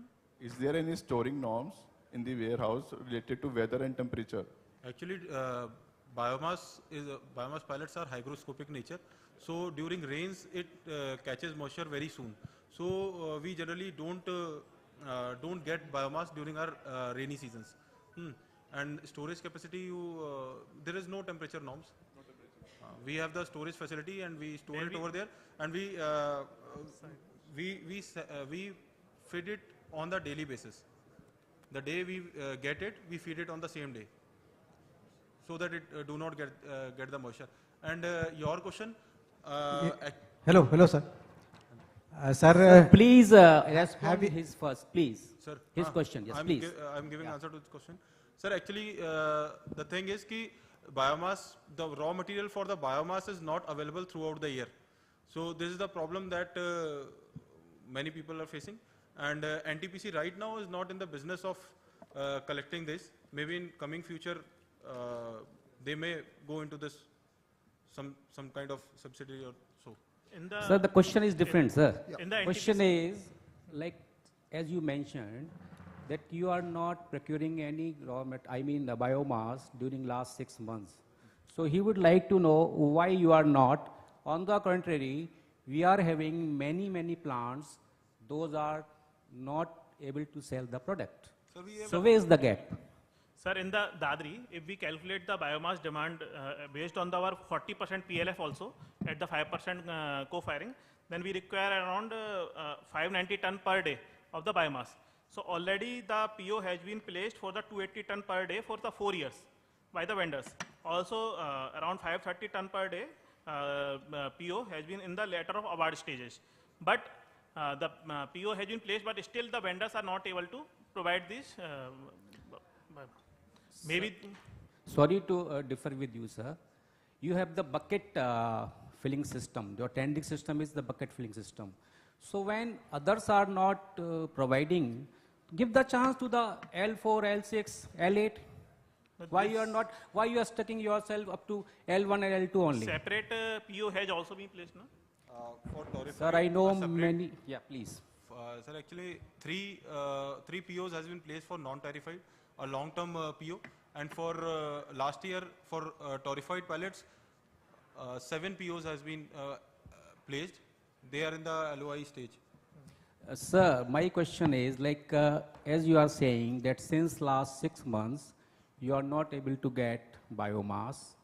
I am saying the situation is different. There is lot of pellets are available. Rather, last time also we had gone to ministry and we had represented that our plants are idle. NTPC is not buying. So NTPC should now come forward and have a meeting, table meeting. Why we are able to provide you the biomass and you are saying that you are not having since last 6 months.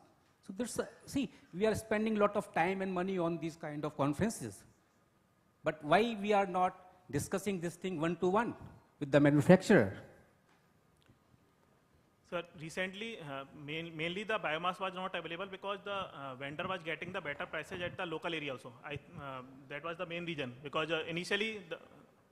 Sir, reason is the price. You are only confining yourself with L1 and L2.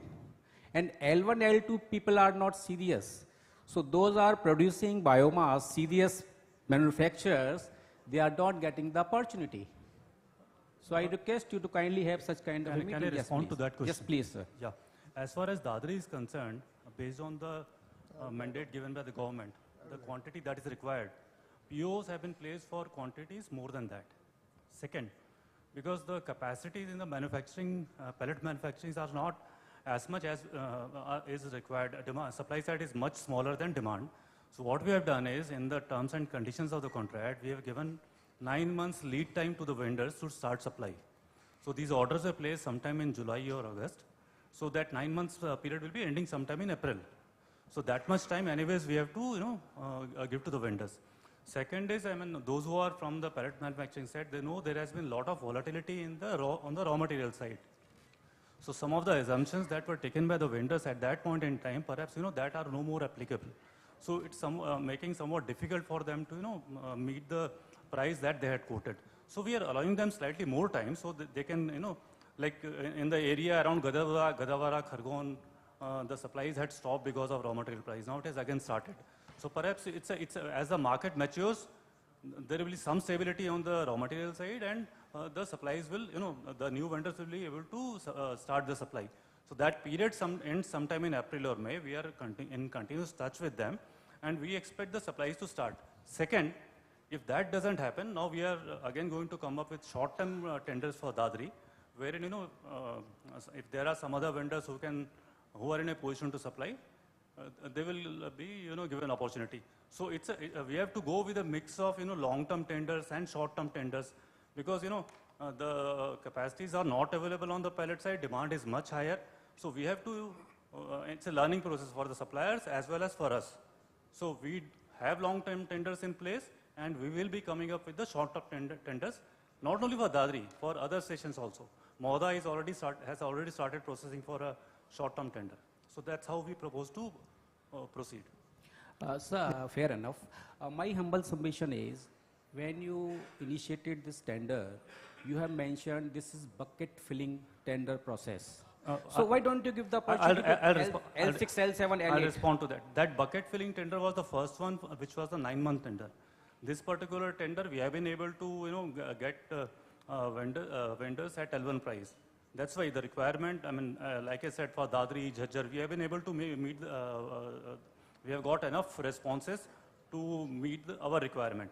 So those LOIs are in place, only that 9-month period is still going on, and we expect, at least many of those vendors to start supply.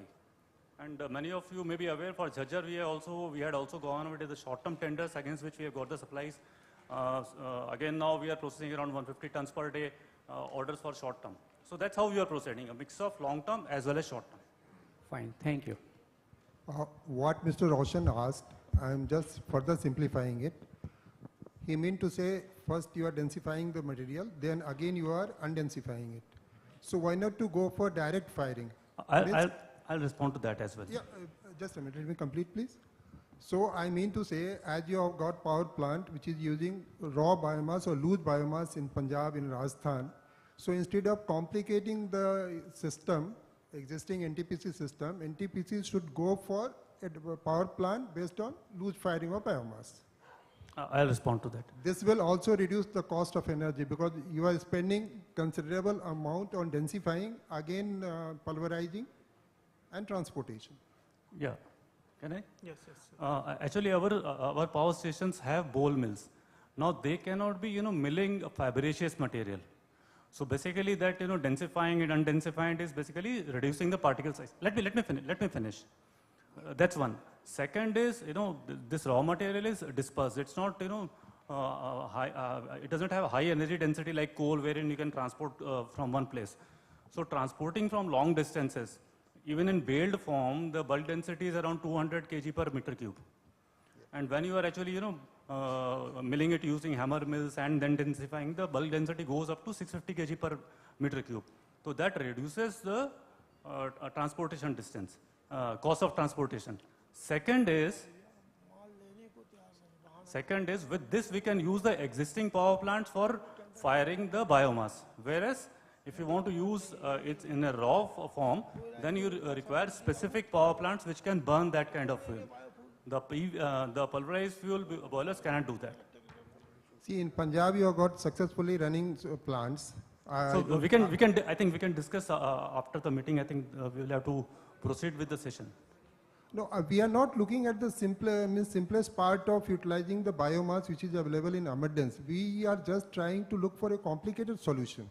No, it is not. Actually, if we are co-firing, then a lot of capital investment that goes into setting up the power plants, we are saving on that. If you are setting up a new power plant, a lot of capital investment goes in, their heat rate is much higher, they have very low efficiency. So we are saving a lot by co-firing in the existing assets. Thank you. Sir, till date, how much percentage you have achieved in any of your plant in monthly basis?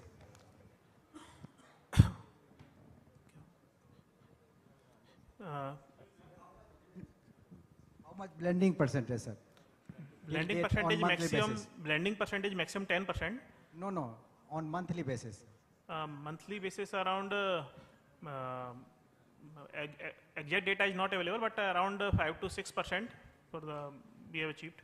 And my question is from Nitra also regarding whether we have done any study regarding since we are taking some residue from field and transporting it through trucks to manufacturing plant. There again we are using energy on that, then again transporting. So it is long cycle. How much energy input we are giving to manufacturing operators? So actually I would, if there is any question from the operational side or handling sides, then it would be better. because it is not my expertise from that point of view. What is your expected price for this pelletized biomass? Expected price of pelletization? No, pelletized biomass. At what price band you are looking for the biomass? Recent PO was placed for the 6 rupees, 7 rupees, for the torrefied 8 rupees also. For non-torrefied 6 to 7 I'm rupees. afraid you will and for get the any torrefied, biomass on this price. And for the At torrefied, least this pelletized. around 8 rupees. That's why maybe I am seeing a failure of this complete scheme. If you are seeing this as 6 rupees with the and comparing with the calorific value along with it, then it is not possible to make a success of this. Sir, this is the reason, rather than spending lot of time and money on these kind of conferences, if we really want to have a success of this is the right thing. And one more thing, 4,000 rupees is the cost of the biomass declared by the government. Maybe your queries will be further more explained by the speakers which are coming into the next sessions also, because our presentation is mainly focused on the operational side and the handling side also, because I cannot answer all these kinds of questions. Yeah, we know that. You are a technical because person. I am a technical person from the power plant, so I am not right person to answer your question. Sir, 4,000 is the biomass raw material cost, and you are expecting 6,000 rupees. One side. Second side, other side is you are not offering this to L1, L6, L8, that kind of bucket filling procedure. That's why you are not getting, since last 6 months, biomass. This is the reason. Gentlemen, I think this include the GST, transportation, loading, unloading, and everything. Yes. So just let me respond. So we need to discuss on this, I think, in debate. One-to-one, sir, rather than having I this think technical. we appreciate what kind of success you have made for the co-firing now. there. It is really appreciated. Yes. But now we have to come to the commercial world to make it a success. Purpose of this conference is also that Yeah. one-to-one talk can also be there, so that all your queries and all the problems can be solved. So let me say something. So all these questions are very valid, and this will be very critical for success of the entire thing. But then this presentation is only for how the biomass can be co-fired, how the percentage can be increased. So let us restrict only to the topic of the presentation. All the questions will be taken subsequently. Hello Hello. Hello आप लोग का ये biomass लेने का जो निर्णय है Hello. इसका So- पहले तो स्वागत है, बहुत अच्छा निर्णय है, लेकिन इसको सुनिश्चित कैसे होगा कि बायोमास आपका डिपार्टमेंट या जो थर्मल पावर प्लांट वाले हैं ये लोग लेंगे? ये लोग वहाँ पे बहाना करते हैं, जैसे मैंने प्लांट लगाया छत्तीसगढ़ में, हाँ, तो ये लोग कोई रिस्पॉन्स नहीं देते, हैंडलिंग नहीं है हमारा, ये नहीं है। रेट तो एक अलग बात हो गई साहब, पहले तो आप इनको बाउंड कीजिए कि माल लें, जैसे हमने इन्वेस्टमेंट कर दिया, अब ये बोल रहे हैं हमारा वो नहीं है, हैंडलिंग प्लांट नहीं है, हमने लेटर लिखा है, हम उसको रखेंगे कहाँ, हमारा साइज डिसाइड नहीं है, क्या लेना है, वो कुल मिलाकर बहाना है। और इनका टारगेट क्या है? कुल मिलाकर कॉमर्शियल ट्रीटमेंट, ये बोलते हैं इनको मुफ्त का कोयला मिल रहा है सब्सिडी का, ये बायोफ्यूल क्यों यूज करेंगे, हम अपनी अगली जनरेशन को क्या देंगे? अब पूरा कोयला खोद के ये पूरा इन्वायरमेंट को खराब कर दे रहे हैं, और बायो प्रोडक्ट लेने के लिए इनका नाना प्रकार का बहाना है साहब, चाहे वो रेट को लेकर हो चाहे वो हो। तो ये डिसाइड हो जाए, तो उसमें मैन्युफैक्चर कैसे आगे आएगा जब उसको लेने का ही तय नहीं है। जैसे हमारे यहाँ बालकों का है, वो बैठे हैं भाई साहब बालकों वाले, कहाँ गायब हो गए क्या? उनको बोलिए कि जवाब दें मेरी बात का। हाँ, इनने जैसे आपने कंपलसरी किया है 5 से 10% तक कि हमको लेना अनिवार्य है, ये लोग सर क्या? हेलो हेलो, अब ये लोग बोलते हैं कि हमने टेंडर कर दिया है, अब अगले साल टेंडर करेंगे।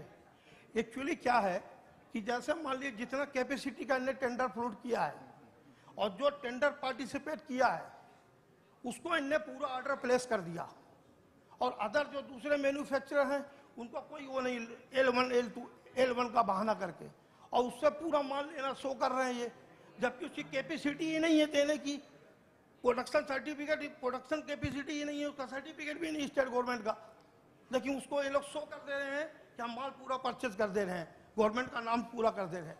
So if there are no वो इसलिए questions, कर रहे हैं so क्योंकि उनको सब्सिडी का कोयला मिल रहा है इनको। just let me इनको intervene. इन्वायरमेंट से इससे कोई लेना देना नहीं इनको। If there are no इनको questions on सिर्फ the subject, कमर्शियल बेनिफिट चाहिए कि इनका फायदा पहुंचा दिए कंपनी को, हमारा प्रमोशन हो गया, हम एमडी हो गए, सीएमडी हो गए। तो सबसे पहले तो उसमें सुनिश्चित हो कि लेने के लिए आप बाउंड कीजिए इनको। So if there are no questions on the subject, let us close this presentation. और इसमें सर Yes. मेरा एक और कहना है, सप्लाई में एक पीवीसी क्लॉज रखा जाए, है ना, पीवीसी क्लॉज रखा जाए, यदि रेट बढ़ता है एक बायोफ्यूल का। ये सॉरी सर, यहाँ पे मैं इंटरप्ट करना चाहूंगी आप सभी को। एक बार जोरदार तालियों के साथ हम अपने प्रस्तुतिकर्ताओं को धन्यवाद करते हैं। और अब प्रश्नों उत्तर का सेशन यहीं रोकना चाहेंगे। आप सभी को बताना चाहेंगे माननीय मंत्री कुछ लेट आएंगे। आप सभी से निवेदन है, कृपया आप अपने स्थान पर ही बैठे रहें।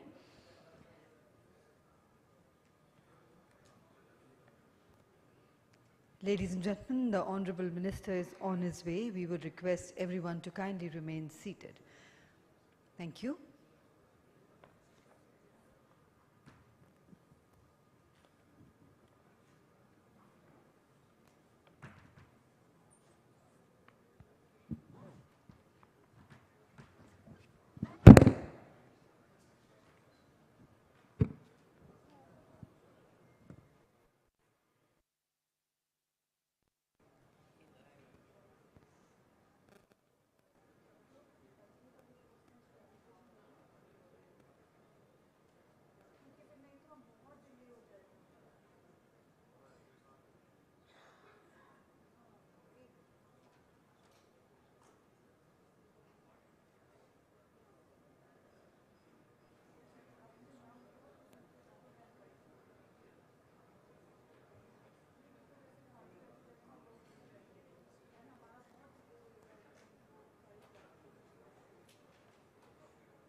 Ladies and gentlemen, we request everyone to kindly remain seated.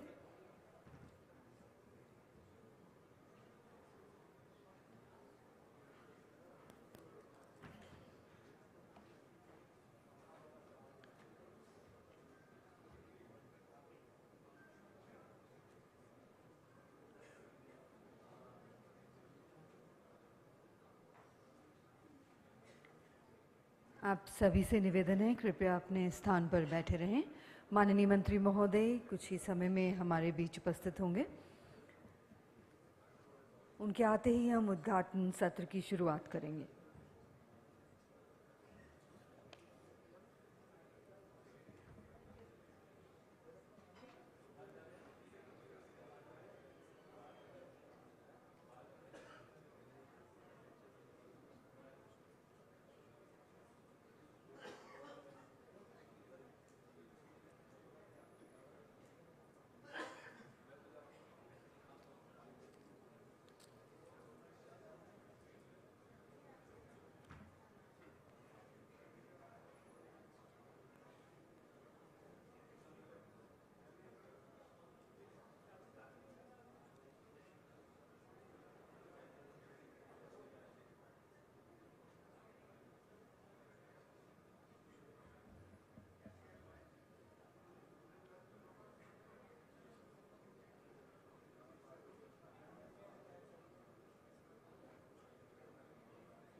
Arrival of the Honorable Minister.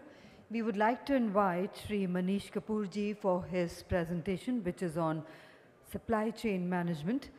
Mr. Kapoor is a mechanical engineer and postgraduate in marketing. He has working experience of over 24 years in the fields of application engineering, sales and marketing of material handling equipments, and is currently looking after business activities of Biofuel Circle in Northern Region and key account management of national level accounts. So let's put our hands together to welcome Shri Manish Kapoor for his presentation.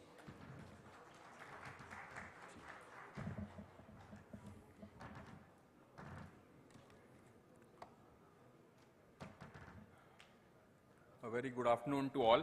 Thank you very much, ma'am, for introduction. So I am from a company called Biofuel Circle Private Limited. It's a Pune-based company.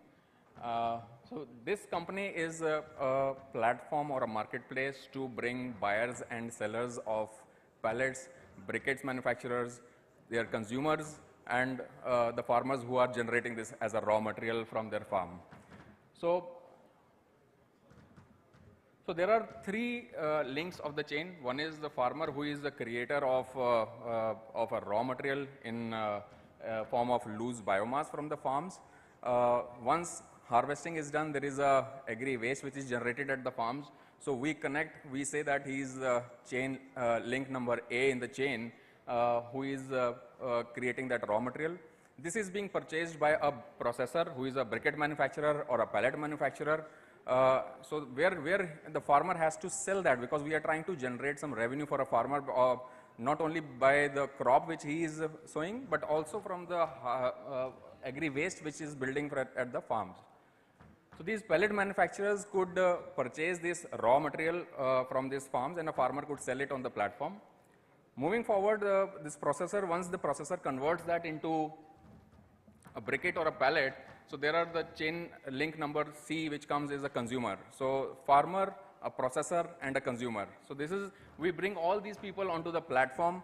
So these are participants on the platform, which are main stakeholders of the entire ecosystem which we are trying to build by incorporating logistics into it, by incorporating laboratories, testing laboratories, so that that comes and brings the entire setup and an ecosystem for all the stakeholders to participate on the platform. So there are few information or data which we all know very well, that there are this much quantity which is generated as an agri waste in the farms. So 225 million metric tons is the estimate which we all know that is raw biomass which is available. This is the different type of commodities which are available in form of agri waste. So this graph shows what is the quantity of different agri waste which are generated at fields. So what is the rural scenario? Rural scenario is that on an average, when there is a ownership of 2 acres of land by a farmer, and we are, since we said that the motive is to generate some additional revenue, so we say that in a year a farmer could generate approximately 10,000 rupees a year as an additional revenue through selling this agri waste to the consumers. Those consumers could be, one is, as I mentioned, the processors who will be converted it into a meaningful fuel, or it could be a compressed biogas plants which use as these agri waste as a feedstock to their plant. So there are two type of management. One is in situ treatment, which is done for with this agri biomass, and there is a ex situ treatment. And from in situ, once the crop harvesting is done and the biomass is created, it's lying on the farms. So there are different in situ activities like raking and baling activities which are done at farm. Mulching is another which is done at farm. These are in situ treatments. But there are ex situ treatments, which is when it goes to some industry and it gets converted into, either it gets consumed directly or it gets converted into some meaningful fuel. So from in situ treatment to ex situ treatment, there is a transportation link which is missing. So there are need of equipments that would aggregate, that would collect, and that would shift that material from in situ treatment or from farm to those processor or the consumer side. So these are the challenges which we say that challenges for ex situ treatments are the collection mechanism, that how and who is going to collect that material, transportation, that who is going to bring that material to ex situ treatment sites or locations, and market access. So where to buy this, where to sell this. So national mission for use of biomass, it has 4 major roles to play. So how we can increase percentage of co-firing of biomass into their existing firing of fossil fuel into the boilers. To promote R&D activities so that we come to know that what are different type of fuels which are available in market, what substitutes could be available if there is option A or option B. So what option would be the best suitable option as per the requirements. The biomass supply chain, how do we develop that supply chain, the entire farm to fuel, the journey of that biomass, so that is another.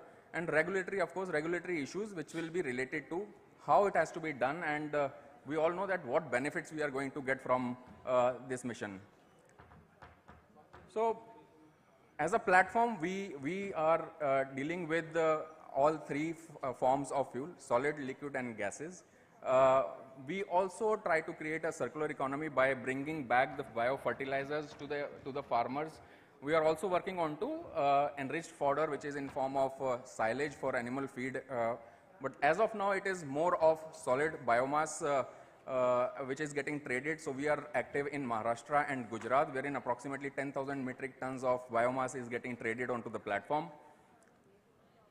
So what we are trying to do, we are is enriching the rural economy, that there are different steps of getting engaged. A farmer could get engaged in the process of this farm to fuel journey. So it could be X farm that a farmer is able to sell that agri residue, which could be costing him maybe,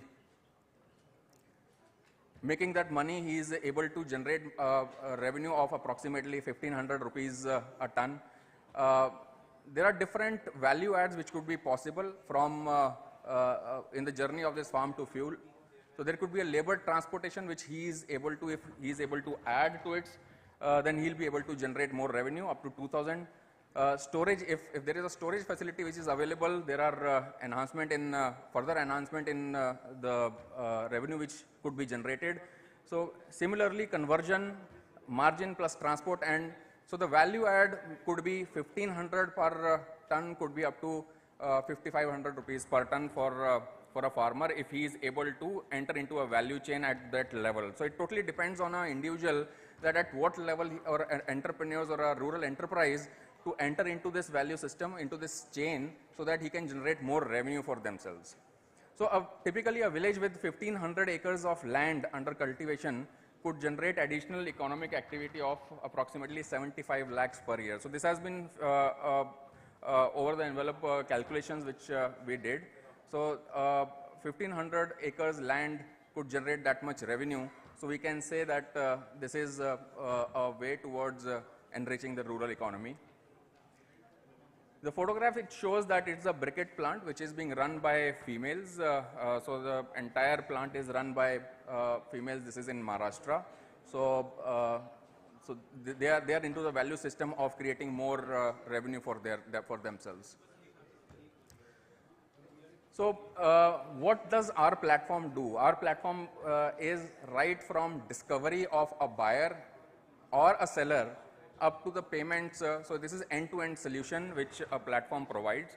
So in case if there is a buyer who wants to buy a briquette or a pellet or a raw material, he posts his buy-sell after registration, of course, on the platform.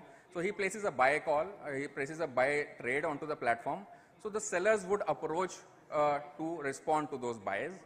The second option is a seller could publish their sell trade on the platform, and buyer could see those sell trades which are published by different sellers on the platform. So that is a starting point, that a buyer gets exposed to the variety of suppliers, and a supplier is, he has access to many buyers in the industry depending on how far those buyers are. So it does not restrict the limitation of to supplying only to a buyer in the vicinity, but then it is discovering beyond that. So once discovery is done, then the platform assists in converting those trades which are published by these buyers and sellers. They convert it into deals, and deal, of course, is now it's a contract which is generated on the system, which is a binding contract between a seller and a buyer. Once deal is done, then there is a scheduling which is arranged on the platform so that a buyer now knows that when a seller is going to deliver what material at what quantities in what time schedule. So the platform, the marketplace, it sees, it shows the buyer that this is a schedule, these many trucks which are already delivered, and these are the quantity which is left to be delivered. Transportation, of course, so tracking of that vehicle which is moving from a briquette manufacturer or a pellet manufacturer up to the consumer point. So transportation is tracked, so vehicle number would be there, driver details would be there, who is going to deliver that material. So live tracking and tracing of the vehicles is possible onto the platform. The invoice, in case if a seller do not have that system or mechanism of generating invoices, even if it is there, we provide that invoice generation facility. So invoice could be generated through the platform. You need not have an invoice generation mechanism. And of course, the payment in return, so buyer could be can be paying to the sellers through the platform itself. So that is possible. So the entire discovery to payment, and of course, finally, there is a trade finance which is also available. So in case if you want to discount your bills, a seller wants to discount their bills, so payment assurance is through that mechanism is also possible. So we have tie-ups with Samunati and other banks who facilitate financing of the bills. So this gives the entire, I would say, purview for a buyer or a seller to come together and make this trade happening on the platform. So what do we do? We create local markets. So I have, in my discussions with many suppliers, I have seen a rice husk supplier just 2 kilometers away from a consumption point is not aware that there is a consumption point there. At the same time, a supplier who is approximately 1200 kilometers far in Chhattisgarh, he is supplying rice husk to Delhi NCR. So what we are trying to create is the local market. So typically a circle of 150 to 200 kilometers is something which we consider a local market, a segment. So center point is a biofuel consumer, which is a market maker for us. So he is the one who is going to consume that. So we identify a bulk market maker. So bulk market maker, once that consumption point is defined, then of course there are rural businesses and then biomass processors. So there is a supply chain which is created in the vicinity of 150 to 200 kilometers, depending on what kind of biomass procurement is required, whether it is loose or in form of densified, so it could travel farther places.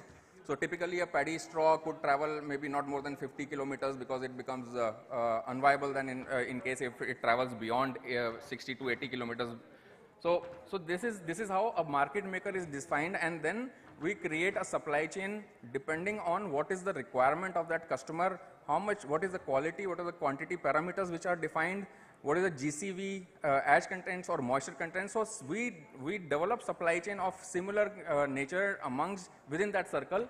And there are of course other stakeholders in the entire ecosystem is the logistics part, the testing laboratories in that 150 kilometers, so that once the deliveries are given from a buyer to a seller, and once the material movement is there from a seller to a buyer, then it is tested and laboratory tested and verified. So two things which a buyer gets is, one is the verified supplier, so that once a supplier gets onboarded on our platform, we create a profile of that supplier. So profile includes different type of questions which says what is the manufacturing capability, what are the manufacturing facilities, how many machines, what is the capacity with the material and equipments they have, raw material storage area, what is the mechanism they have for raw material storage. So this is how the supplier profile is created. Supplier profile is created, and thereafter is the verification of the supplier profile is done by a third party, independent third party, who authenticates, yes, that this supplier profile which has been made is authenticated and it's there on the platform. So when a buyer logs into the system, so he knows that these are different variety or quality suppliers which are available on the platform, and on basis of their requirement, he can select those suppliers. So that is possible. So this is how a self-reliant local market which we create. Trade potential is within this 150 kilometers approximately 1 lakh metric ton per year. And this essentially includes approximately 30,000 acres of land which is under cultivation in that local area, and it could touch lives of 15,000 farmers. So this is the ecosystem or local market which we create, which we try to create and enable all the stakeholders within that local market and create such kind of clusters in that state or in that district.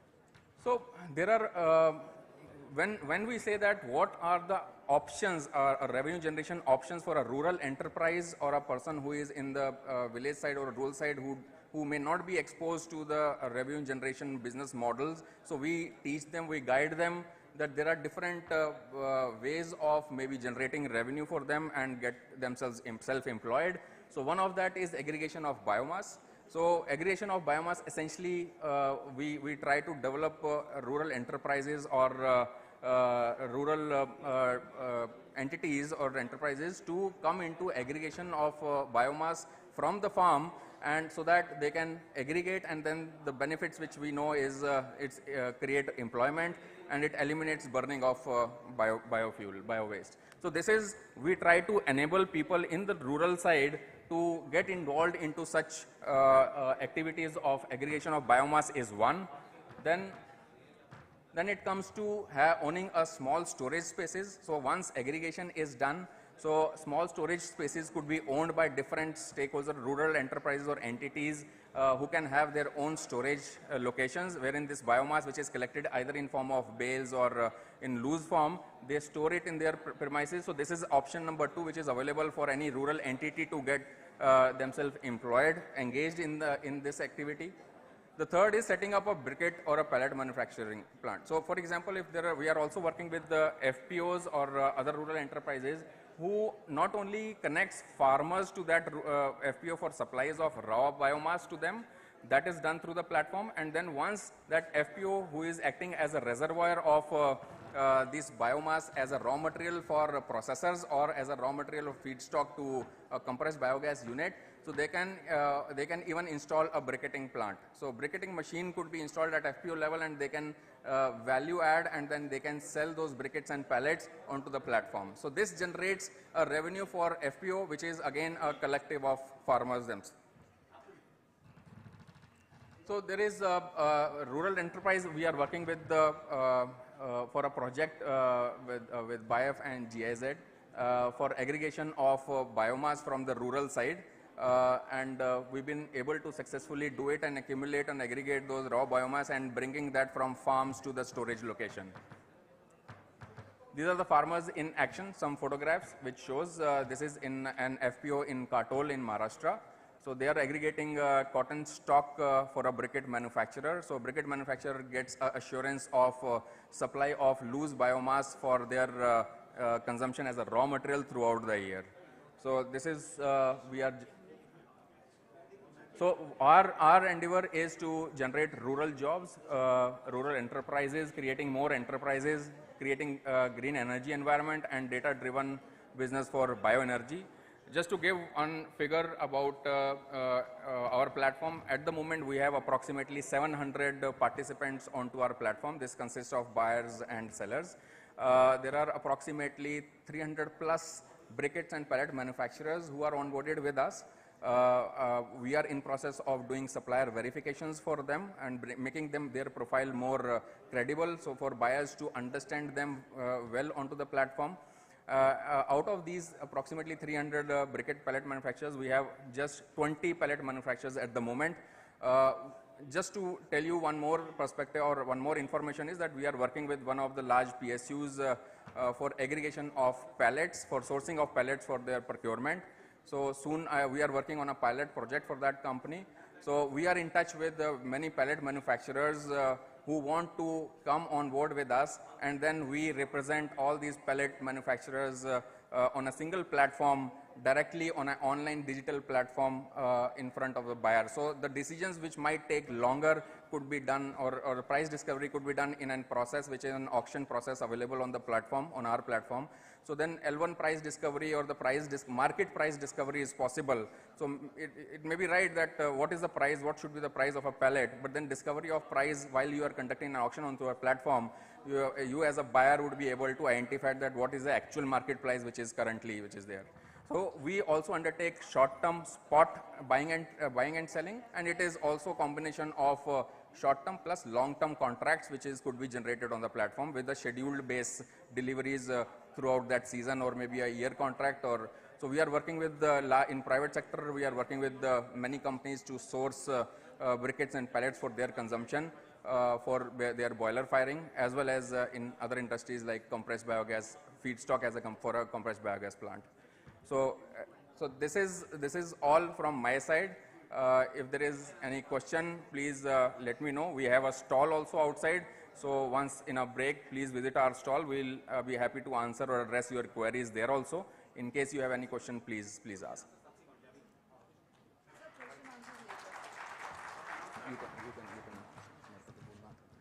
Thank you very much indeed, sir. And ladies and gentlemen, we will have question and answers later. माननीय मंत्री महोदय का आगमन कुछ ही समय में हमारे बीच होगा और अब मंच पर आमंत्रित करना चाहेंगे तालियों के साथ स्वागत सचिव विद्युत मंत्रालय श्री आलोक कुमार जी का। एक बार जोरदार तालियों के साथ स्वागत करेंगे श्री आलोक कुमार जी का। सर, आपसे निवेदन है कृपया मंच पर अपना स्थान ग्रहण करें। आमंत्रित करते हैं Shri M Kutty ji, chairperson commission for air quality management, Shri Ghanshyam Prasad ji, chairperson central electricity authority CEA, एवं श्री गुरदीप सिंह जी को CMD national thermal power corporation NTPC।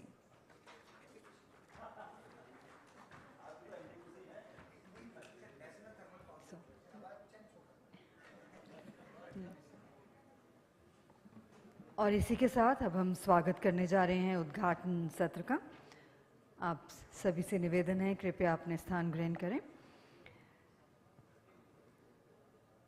नमस्कार एंड गुड आफ्टरनून।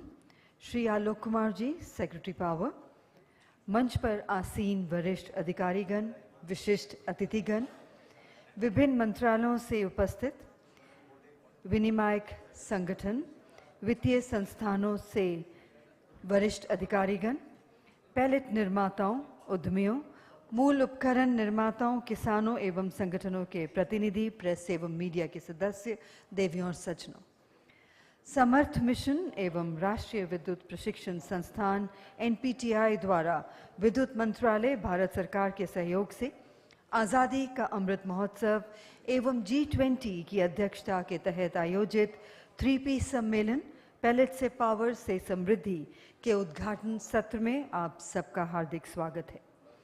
इस सम्मेलन का मुख्य उद्देश्य बायोमास, पैलेट्स एवं ब्रिकेट्स के एकीकरण, परिवहन, निर्माण, आपूर्ति और उपयोग के लिए एक तंत्र विकसित करने पर ध्यान देने के साथ थर्मल पावर प्लांट्स में कृषि अवशेषों के ex-situ उपयोग को बढ़ावा देना और सुविधाजनक बनाना है। इस प्रतिम अवसर पर आज हमारे बीच उपस्थित वरिष्ठ अधिकारीगण की उपस्थिति हम सबके लिए प्रेरणात्मक है। कुछ ही समय में हमारे बीच उपस्थित होंगे माननीय राज्य मंत्री जी, और आप सभी का आभार व्यक्त करते हुए पौधा एवं शॉल भेंट कर स्वागत और सम्मान करना चाहेंगे और निवेदन करेंगे doctor Tripta Thakur DG NPTI से कि वे पौधा और शॉल भेंट कर स्वागत करें सेक्रेटरी पावर श्री आलोक कुमार जी का।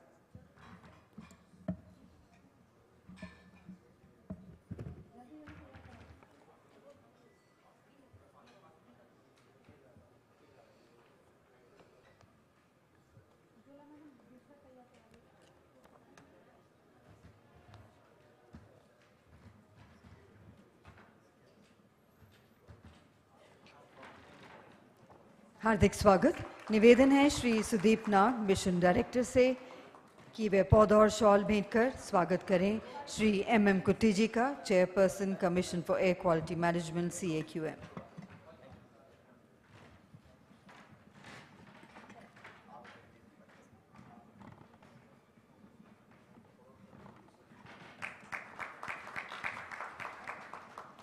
डॉक्टर तृप्ता ठाकुर से पुनः निवेदन है कृपया वे पौधा और शॉल भेंट कर स्वागत और सम्मान करें श्री घनश्याम प्रसाद जी का, चेयरपर्सन CEA।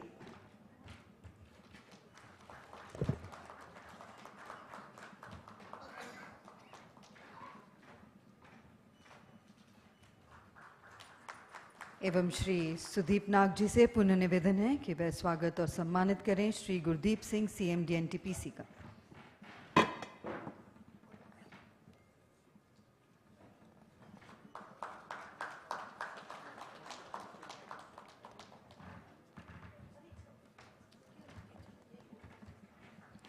धन्यवाद करना चाहेंगे डॉक्टर तृप्ता ठाकुर एवं श्री सुदीप नाग जी का। समर्थ मिशन थर्मल पावर प्लांट्स में कृषि अवशेषों के उपयोग पर सतत कृषि मिशन है। यह खेतों में पराली जलाने से होने वाले वायु प्रदूषण के मुद्दे को संबोधित करने और कोयले पर काम करने वाले थर्मल पावर प्लांट द्वारा उत्पन्न कार्बन फुटप्रिंट को कम करने के लिए बनाया गया था। यह कृषि अवशेषों का उपयोग करने के लिए एक सरकारी पहल है एवं इसे थर्मल पावर प्लांट में बायोमास के उपयोग पर राष्ट्रीय मिशन के रूप में भी माना जाता है। और अब निवेदन है श्री सुदीप नाग, मिशन डायरेक्टर समर्थ, से कि वह स्वागत भाषण के साथ आज के कार्यक्रम की शुरुआत करें। एक बार जोरदार तालियों के साथ फिर से स्वागत श्री सुदीप नाग जी का।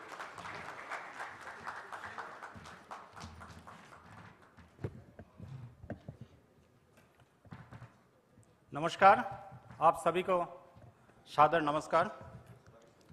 परम सम्मानीय भारत सरकार के विद्युत सचिव श्री आलोक कुमार जी, सीएक्यूएम के अध्यक्ष डॉक्टर एम कुट्टी जी, सीए के अध्यक्ष श्री घनश्याम प्रसाद जी, एनटीपीसी के अध्यक्ष एवं प्रबंध निदेशक श्री गुरदीप सिंह साहब, बाकी यहाँ पे उपस्थित एनटीपीसी के directors, member thermal CA, joint secretary thermal ministry of power, अन्य सभी गण्यमान्य अतिथिगण, मंत्रालय, केंद्र एवं राज्य सरकार के विभिन्न विभाग, सीपीएसयू, जेनकोस, उद्योगों से पधारे प्रतिनिधिगण, उद्यमीगण, एकेडमिक क्षेत्र, विभिन्न वित्तीय संस्थान, सीबीबीओ तथा एफपीओ से आए प्रतिभागियों, देवियों और सज्जनों, मुझे आप सभी का 3P pellet to power to prosperity theme पर आधारित इस बायोमास केंद्रित राष्ट्रीय सम्मेलन के उद्घाटन सत्र में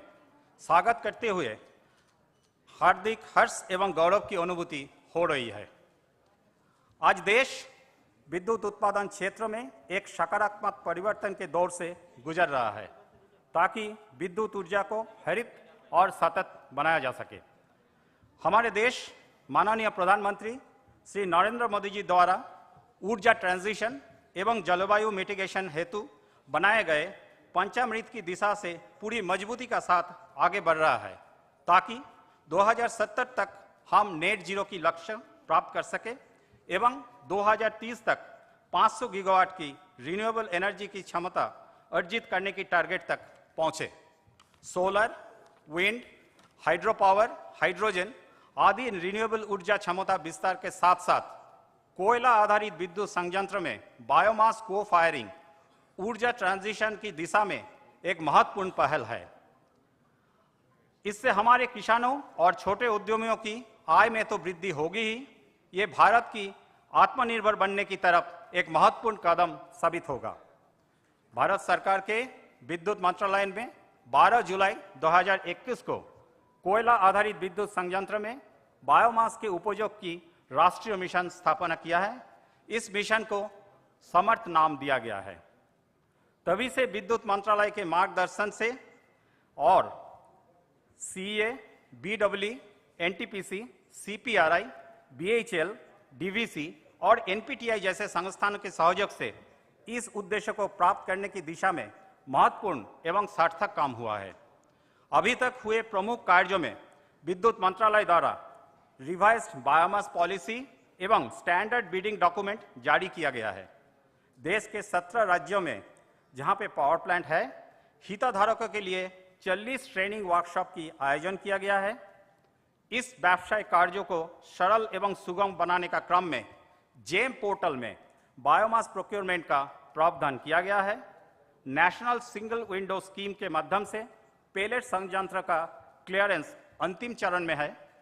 क्योंकि ये एक नवीन क्षेत्र है, अतः एनटीपीसी नेत्रा, नीबे, पीएयू, सीपीआरआई जैसे अनेक सहयोगी संस्थानों द्वारा कई रिसर्च एंड डेवलपमेंट प्रोजेक्ट पर काम किया जा रहा है। साथ ही डीएसटी द्वारा 8 अनुसंधान प्रोजेक्ट्स को भी आवंटित किया जा रहा है। आपको जानकर खुशी होगी कि अभी तक देश में 42 कोयला आधारित पावर प्लांट द्वारा 1 लाख मीट्रिक टन से ज्यादा बायोमास को फायरिंग की गई है, जिसके परिणाम स्वरूप इन संयंत्रों से 1.25 लाख मीट्रिक टन से अधिक की मात्रा में कार्बन डाइऑक्साइड की उत्सर्जन में कमी आई है। अभी तक 52 संयंत्रों द्वारा बायोमास पेलेट के प्रोक्योरमेंट की प्रक्रिया आरंभ की गई है। 47 लाख मीट्रिक टन की परचेस ऑर्डर किया गया है और 1100 लाख मीट्रिक टन की टेंडर भी प्रोसेस में है। मैं ये बताना चाहूँगा कि आज तक एनटीपीसी के योगदान ये सारे कर्मों में 90% से ज़्यादा रही है। इसके अतिरिक्त नवोदित पेलेट उत्पादकों के लिए फाइनेंशियल असिस्टेंस उपलब्ध करवाने पर और जोर दिया जा रहा है। रिजर्व बैंक की दिशा निर्देशक के द्वारा प्रायोरिटी सेक्टर लेंडिंग में कृषि अवशेषों से बायोमास पेलेट्स का उत्पादन को सम्मिलित किया गया है। सीपीसीबी तथा एमएनआरई द्वारा फाइनेंस ग्रांट स्कीम को उपलब्ध कराई गई है। राष्ट्रीय बैंक भी पेलेट उत्पादन उद्योग के सहायता हेतु विशिष्ट लोन स्कीम से आगे आए हैं। अभी तक हमने जो भी माइलस्टोन अर्जित किए हैं, उन सभी का श्रेय केंद्रीय विद्युत मंत्रालय को जाता है। एमओपी द्वारा प्रदत्त सतत मार्गदर्शन एवं दिशा निर्देशों के फलस्वरूप ही हम इन उद्देश्यों को अर्जित कर पाए हैं। सर, ये इस यात्रा की अभी आरंभ मात्रा है। हम आपको विश्वास दिलाते हैं कि मिनिस्ट्री ऑफ पावर, हमारे माननीय सेक्रेटरी सर और यहाँ पर उपस्थित विशेषज्ञों एवं नेतृत्व प्रदाताओं के सहयोग से हम इस मार्गदर्शन में आगे इस दिशा में आपको बहुत सारी सकारात्मक फल देखने को मिलेगी। ये सम्मेलन biomass specialist, policy makers, pellet निर्माताओं, ओईएम्स, उद्योग के लीडरों तथा अन्य हितधारकों को बायोमास को फायरिंग के क्षेत्र में चुनौतियां तथा समाधानों पर अपने विचार, अनुभव और तकनीकी निष्कर्षों के आदान प्रदान करने का एक मंच प्रदान करेगा। हमें उम्मीद है कि बायोमास को फायरिंग को अधिक प्रभावी एवं सतत बनाने का दिशा में यह सम्मेलन बायोमास इकोसिस्टम को सशक्त बनाने का क्रम में एक महत्वपूर्ण कदम होगा। बायोमास पर राष्ट्रीय मिशन की ओर से मैं आप सभी का इस सम्मेलन में पधारने और सहभागिता के लिए आभार व्यक्त करता हूं। मुझे विश्वास है कि आप इस कार्यक्रम को सूचनावर्धक एवं फलदायक पाएंगे तथा इस सम्मेलन भारत में बायोमास को फायरिंग के माध्यम से सतत एवं हरित ऊर्जा के उत्पादन के कार्यक्रम को आगे ले जाने में सफल होगा। आप सभी को धन्यवाद।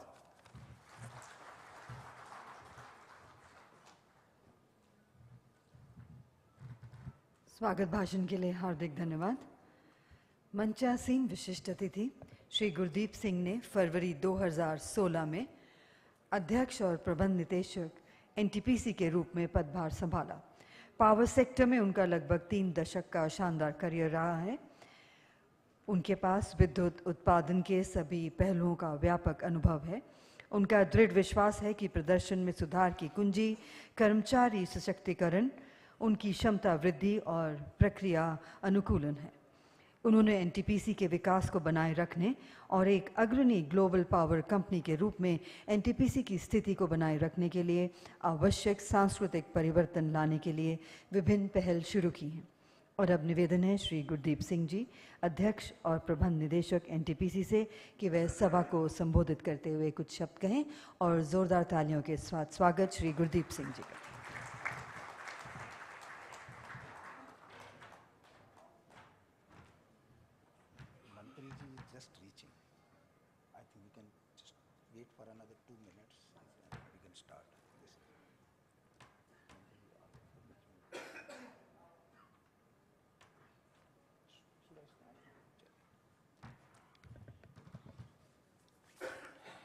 Honorable Secretary Power, Government of India, respected CA Chairman, JS Thermal, Member Thermal CA, my colleagues on board, Mr.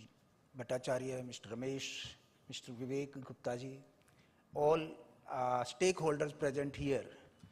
First of all, let me start thanking, and before I just forget, I must acknowledge the presence of Honorable Chairman CAQM Sri Kutty ji, who has just, I think then will be back here, and Honorable Minister who is going to join very soon. So first of all, let me thank this mission, biomass mission, which was established after a lot of thinking and a lot of discussions, and it is housed in NTPC. So we have the extra responsibility as NTPC to coordinate some of the activities in this. But thanks for the biomass mission to conduct this seminar, and it is very heartening to see that I think the number of people which are inside, probably equal number of people are engaged in the various discussions, whether it is some kind of mutual dialogue or maybe exploring some other kind of business opportunities, etc., etc. So it's a very, very, I think, an important, and I'm sure that this is going to go in a long way to solve the problem. And I would just start mentioning that this happened first time, I think in 2016, just after Diwali, that I think the visibility came down, this AQI was very bad, and Honorable Minister in the Ministry of Power, along with the all officers, we as NTPC, other stakeholders, I think we just had a discussion. We called Agriculture Ministry, and some of the universities, etc., etc. I think the discussion started from there. And from there on, I think the different stakeholders, but more importantly, Ministry of Power has been working relentlessly how to utilize the agriculture waste or residue in the thermal power plants. And in this series, we as NTPC, we were the first one to demonstrate in 2017 itself that the co-firing up to 5 to 10% without any modification in the boiler can be undertaken. I think there are 11 thermal power plants which are in the vicinity of Delhi. We demonstrated this in Dadri and then started taking up with the power plants which are in the circle of around 200 to 300 kilometers around Delhi. And initially there was a lot of inhibition, a lot of apprehension whether this biomass can be utilized or not. But meanwhile, there was a commission which was established, and the chairman of Honorable Commission is here with us with his constant follow-up and intervention from Ministry of Power and Ministry of Environment and Forest. Now at least all the 11 thermal power plants have tested their units in one way or the other. There has been some technical issues which were raised, but I can with all confidence can say that if we can torrefy the biomass, I don't think there is a real excuse that we cannot utilize the biomass. If it is going to be CFBC boiler, I think the percentage can go as high as 40, 50, 60, whatever it can be. But if it is going to be PC-fired, pulverized coal-fired plant, as I said, up to 7 to 10%, you don't require any modification. But there are some kind of JNA mills, without getting into too much details, where there is percentage can be higher, and for some then it can be little lower, but with the torrefication all these problems can be solved. We had come out with the tenders time and again, and one of the concerns which I would also like to share with all the present stakeholders here, and उन लोगों के लिए जो शायद अंग्रेजी के लिए कुछ थोड़ा सा दिक्कत हो रही हो, हमने सबसे पहले ये स्कीम शुरू की कि कोई भी आदमी रजिस्टर करवा सकता है, उसकी कोई भी क्वालिफिकेशन प्री क्वालिफिकेशन नहीं चाहिए. सो दिस वाज हमारा एक ये कदम था कि हम जो है न केवल बायोमास लेकिन कुछ जॉब भी जो है ना जस्ट क्रिएट कर सकें. और उसके तहत हमने तकरीबन 100 लोगों को उसमें ट्रेनिंग दिया और उनको रजिस्टर किया. उसमें केवल एक ही कंडीशन थी कि 1 लाख रुपए का डीडी जमा करना था, और वो भी जिस दिन आप बायोमास सप्लाई करना शुरू कर दें वो एडजस्ट हो जाएगा. तो इसका मतलब ये था कि जीरो कॉस्ट. एंड वो अभी भी जो भी करना चाहें, हमने कोई क्वालिफिकेशन उसमें नहीं रखी हुई है। उसके बाद में समस्या आई कि किस तरह से उनको फंडिंग अरेंज करवाई जा सकती है। हमारा ये मानना था कि अगर मान लो हम जो भी प्रोड्यूस होगा, उनका जो भी पैलेट्स होंगी, उसको अगर हम खरीद लेते हैं पावर स्टेशन में, तो उसके बाद में मेन समस्या का समाधान हो जाता है। लेकिन उसके बाद भी ये आगे नहीं बढ़ा। फिर हमने कोशिश की कि कुछ बैंकों के साथ में बात करवाई और उनके साथ भी बाकी जो भी फार्मर्स एसोसिएशन वगैरह हैं या जो भी कुछ अपना प्लांट लगाना चाह रहे थे, उनका सहयोग करवाने की कोशिश की। और उसके बाद हमने और ज़्यादा टेंडर लेकर के आए विद द कंडीशन कि जिस तरह की समस्याएं जो भी हमारे ध्यान में लाई गई, संज्ञान में लाई गई, उनको सबको हमने उसका निवारण करने की कोशिश की। और आज के दिन हमारा कोई हजारों में नहीं, लाख में नहीं, मिलियन टन्स में जो है कॉन्ट्रैक्ट मतलब जिन्हें टेंडर्स हैं और कॉन्ट्रैक्ट्स भी अवार्ड कर रखे। उसके बाद में एक और सजेशन आया जिसके ऊपर हमने पिछली बार भी, शायद आप में से कुछ लोग जो है होंगे, जब माननीय मंत्री जी, एनवायरमेंट मंत्री जी वहाँ पर MOEF में एक दिन उन्होंने जो मीटिंग बुलाई थी, उसमें मुझे भी बुलाया गया था और मैंने ये घोषणा की थी कि हमारा जो भी डिस्कवर्ड रेट है उसके ऊपर जो भी सप्लाई करना चाहता है, we will take that biomass pellets. हमने हर कदम पे हमने कोशिश की कि किस तरह से इसको फैसिलिटेट किया जाए। और जो पेमेंट वाला है उसके बारे में भी हमने ऐसा नहीं किया कि 2 महीने के बाद मिलेगा या 3 महीने के बाद मिलेगा, वो भी ऑलमोस्ट जितना शीघ्र अतिशीघ्र हो सके उसी टाइम करवा। तो मेरा आपसे एक निवेदन ये है कि बाकी चीजें तो टेक्नोलॉजिकली, बाकी चीजें जो एग्रीगेशन, जो सारी की सारी सभी बाकी स्पीकर्स जो है ना बोलते रहेंगे। मैं आपको एक आह्वान कर रहा हूं कि as NTPC, as the largest power producer, जिसके power plants pan India basis हैं,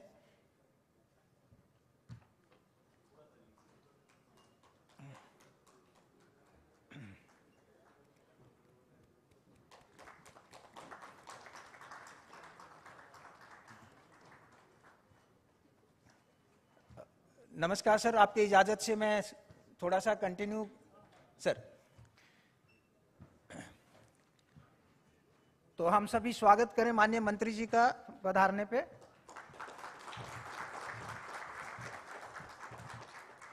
तो जैसा मैंने बताया कि हमारे प्लांट पूरे देश में हैं और ये पहले जो शुरुआत हुई थी दादरी से, इसको हमने पहले 17 प्लांट्स में, और अभी आज के दिन हम सक्षम हैं कि किसी भी प्लांट में वो पैलेट फॉर्म में आए या टोरीफाइड फॉर्म में आए, हम उसको जितना भी लेके आएंगे उसको खरीद लेंगे।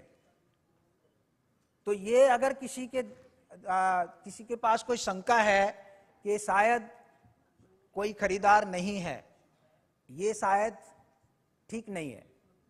और आपको मैं इस प्रोग्राम के माध्यम से ये सूचित करना चाहता हूं कि या आप स्वयं अगर फैक्ट्री लगाना चाह रहे हैं या फिर उसके बाद किसी से सहयोग करना चाह रहे हैं और सप्लाई करना चाह रहे हैं, हमने ये भी कोई कंडीशन नहीं रखी है कि आपका प्लांट ही होना चाहिए या आपका खेत होना चाहिए। किसी भी रूप में आप जो भी लेकर के आ सकते हैं, उसको हम लेने के लिए तैयार हैं। पैलेट्स या टोरीफाइड पैलेट्स या ब्रिकेट्स, किसी भी फॉर्म में लेके आ रहे हैं। शायद नॉन टोरीफाइड ब्रैकेट का हमने थोड़ा सा कंडीशन रखा हुआ है, लेकिन अगर उसमें भी किसी की अगर ये कोई जो है सुझाव है कि वो ब्रिकेट दे सकते हैं, तब हम उस पर भी गौर कर सकते हैं। उसके लिए हमें कुछ इक्विपमेंट लगाने पड़ेंगे जो प्लांट में, वो हम लगा लेंगे।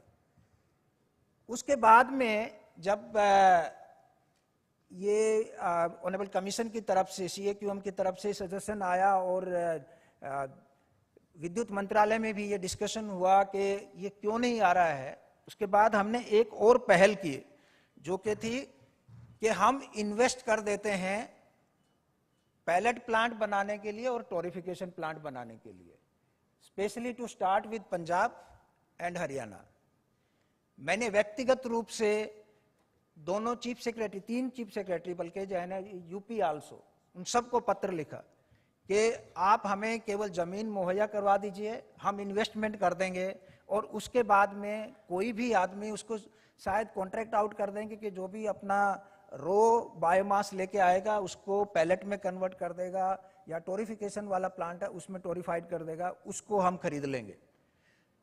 ये सारे के सारे कदम हमारे इसलिए हैं कि हम अपनी निर्भरता कोयले के ऊपर कम करके एक तरफ, और दूसरी तरफ कि ये जो बायोमास को जलाया जा रहा है जो कि एनवायरनमेंट के लिए खतरनाक है, उसका सदुपयोग हो सके। Ministry has also gone further and declared that ये जो बायोमास का जो भी कंट्रीब्यूशन होगा वो नॉन सोलर आरपीओ के लिए भी उसका शामिल होगा। तो ये सभी पावर प्लांट्स के लिए एक बहुत अच्छा निर्णय लिया गया मंत्रालय के द्वारा। ये और ज़्यादा इसको बढ़ाने में सहयोगी होगा, लेकिन मेरा आप लोगों से केवल एक ही गुजारिश है, एंड यही पॉइंट मैं दोबारा से बता रहा हूँ, दोबारा भी बताने के लिए तैयार हूँ कि आप लोग आगे आएँ, हम खरीदने के लिए तैयार हैं। आप अपने पैलेट या ब्रिकेट या आपका टोरिफाइड, उसके लिए आपको क्या हमारे से इनपुट चाहिए वो आप बताएं, ताकि और ज़्यादा सुधार ला करके और ज़्यादा रिलैक्स करके we can make it happen. अभी तक हमने इस 5 साल में पूरे भरसक प्रयत्न के बाद भी तकरीबन 1 लाख टन के करीब ही ये यूज हुआ है। मुझे ये भी मालूम है कि जब से एचएफओ बैन किया गया है, गैस के भाव बढ़ गए हैं, इंपोर्टेड कोल के भाव बढ़ गए हैं, ये इंडस्ट्री में, स्मॉलर इंडस्ट्री में काफ़ी यूज होना शुरू हो गया है। और कुछ लोगों ने, आप में से ही कुछ लोगों ने ये भी बताया है कि हमारा मार्केट दूसरी जगह पे ज़्यादा अच्छा है। अभी जब हम पता लगा रहे थे कि हमारे यहाँ पर तकरीबन 6.5 से 8 रुपये पर केजी बायोमास पैलेट्स को ले खरीदने का और तकरीबन 8 से 9 रुपये टोरिफाइड बायोमास खरीदने का हमने जो डिस्कवर किया है रेट, वो एक टेंडर के थ्रू किया है और उस पे कोई भी सप्लाई कर सकता है। लेकिन शायद हमें लगता है कि आपको जो इंडस्ट्री वाले हैं वो शायद आपको इससे ज़्यादा पैसा देने के लिए तैयार हों। जहाँ तक बायोमास का सवाल है, वो चाहे पावर प्लांट में यूज हो, वो चाहे इंडस्ट्री में यूज हो, उसको बेकार ना किया जाए, उसको जलाया ना जाए ओपन में। I think that is was the first move. The second move is for us as a power plant, हम जितना भी कोयला बायोमास से रिप्लेस कर पाएंगे वो उतना ही हमारे लिए भी as a transition it is going to be important, and we will do everything possible so that we can increase the percentage of biomass in our plants through the co-firing along with the coal based plant. बीच बीच में कुछ ऐसे भी सुझाव आ रहे थे कि छोटे छोटे प्लांट लगाने चाहिए, 10 मेगावाट के, 5 मेगावाट के, 15 मेगावाट के। कुछ स्टेट्स इसको भी वो कर रहे थे, प्रमोट कर रहे थे, लेकिन उनकी एफिशिएंसी बहुत कम होती है। हमारे हिसाब से उनकी आवश्यकता नहीं है। जब आपको उस प्लांट की आवश्यकता ही नहीं है तो उसको लगाने की क्या जरूरत है।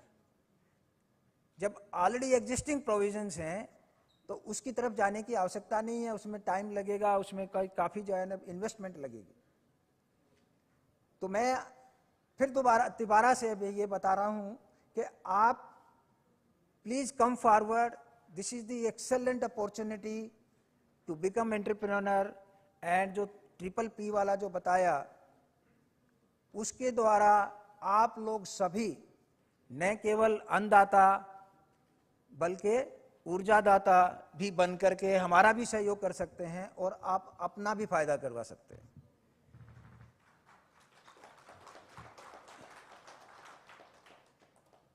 Sir, 1 or 2 things which is I would like to submit for the consideration. कि जो सबसे पहले पॉइंट आया था पंजाब की तरफ से, शायद आया था, कि जब बायोमास से एथेनॉल बनाया जाता है तो उसकी कॉस्ट पूरे देश में स्प्रेड होती है। लेकिन जब कोई पावर प्लांट अगर मान लो पंजाब का है या हरियाणा का है, अगर उसमें यूज होता है तो वो उसी स्टेट को उसका कॉस्ट एब्जॉर्ब करना पड़ता है। जबकि एनटीपीसी का अगर प्लांट यूज करता है तो वो बहुत सारे स्टेट्स के ऊपर स्प्रेड होता है। तो एक ये शायद हमारे जो संज्ञान में लाई गई है, एक ये पॉलिसी के लिए शायद हमको विचार करना पड़ेगा। दूसरा है कि अगर ये 6.5 रुपये या 8 रुपये या 9 रुपये अगर संभव नहीं है सप्लायर्स के लिए, then for some short period of time I think Niti Aayog should also consider these kind of things and can come out for some sort of time-bound policy that we can give some 20% or 30% extra, but less than the imported gold price. So this is the another one to promote in the beginning. लेकिन जो मूलभूत जो सवाल है वो यही है कि इसको जलाया ना जाए। और मुझे ये भी बताया गया कि कुछ जगह तो ये भी था कि लोग वो कलेक्ट करने के लिए ऐसा नहीं कि पैसा चार्ज कर रहे थे, वो पैसा देने के लिए भी तैयार थे। हमने जब पहली स्टडी करवाई थी तो ये एक बहुत ही अच्छी सबके लिए अपॉर्चुनिटी है। हमको जो भी करना है वो हम करेंगे। आपके सुझाव बिल्कुल निसंकोच होकर के जब तक नहीं आएंगे तब तक हम इसमें और ज़्यादा सफलता पाने में शायद या तो असमर्थ रहेंगे या बहुत लंबा समय लेंगे। तो मेरा आप लोगों से सबसे यही अनुरोध है कि आप निसंकोच होकर के अपनी समस्या और कुछ समाधान उसको जरूर शेयर करें। लेकिन ये मत करिए कि किसी ने कुछ बोल दिया है तो उसके ऊपर विश्वास कर लें। हमारे पास हेल्पलाइन है, हमारे पास बायोमास मिशन है, हमारे सभी पावर स्टेशन में लोग 24 आवर्स रहते हैं। तो आप उनसे जाके संपर्क करें और अपना जो भी आपका नया कलेक्शन सेंटर बनाना है, नया आपको पैलेट प्लांट बनाना है या टोरिफिकेशन प्लांट बनाना है, जो कि हम भी तैयार हैं कि आपका सहयोग करने के लिए, उसमें सहयोग करने की कोशिश का कष्ट करें, ताकि हम सभी लोग मिलकर के हमारा जो अल्टीमेट एम है कि हम किस तरह से बायोमास को ओपन फायर से बचा सकें और किस तरह से इसको रिन्यूएबल एनर्जी के रूप में थर्मल प्लांट्स में यूज़ कर सकें। हमारे माननीय मंत्री जी आर के सिंह साहब हमेशा ये जो है ना कोशिश करते रहे हैं, मीटिंगों में सेक्रेटरी साहब करते रहे हैं, माननीय मंत्री जी जो है ना अभी आपको सबको संबोधित करेंगे तब जो है ना ये बताएंगे। तो हमारी तरफ से आप सबको बड़े खुले दिल से आमंत्रण है। धन्यवाद।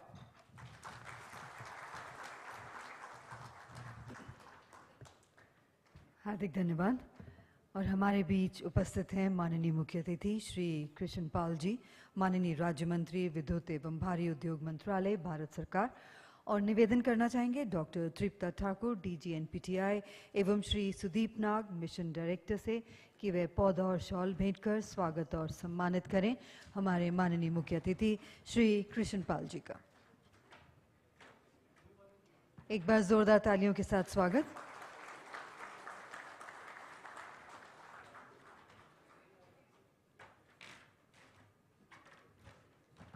हार्दिक धन्यवाद। और अब दीप प्रज्वलित कर आज के कार्यक्रम के शुभारंभ करने के लिए अनुरोध करना चाहेंगे माननीय मंत्री एवं मंचासीन वरिष्ठ अधिकारीगण से। और साथ ही आमंत्रित करना चाहेंगे Shri Praveen Gupta, member thermal CA, Shri Piyush Singh ji, joint secretary thermal ministry of power, doctor Tripta Thakur एवं श्री सुदीप नाग जी को।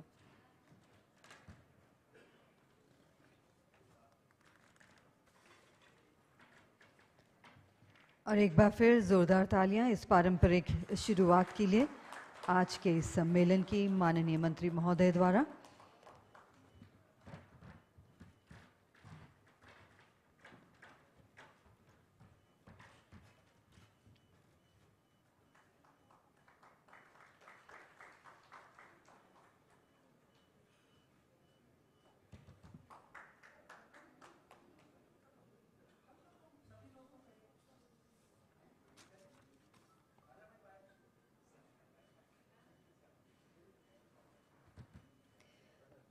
ये हमारी भारतीय परंपरा रही है कि हम हर शुभ कार्य की शुरुआत देवी देवताओं के आह्वान एवं दीप प्रज्वलन के साथ करते हैं। और आज के इस सम्मेलन का शुभारंभ माननीय मंत्री महोदय जी के कर कमलों द्वारा दीप प्रज्वलन के साथ। एक बार फिर तहे दिल से हार्दिक धन्यवाद।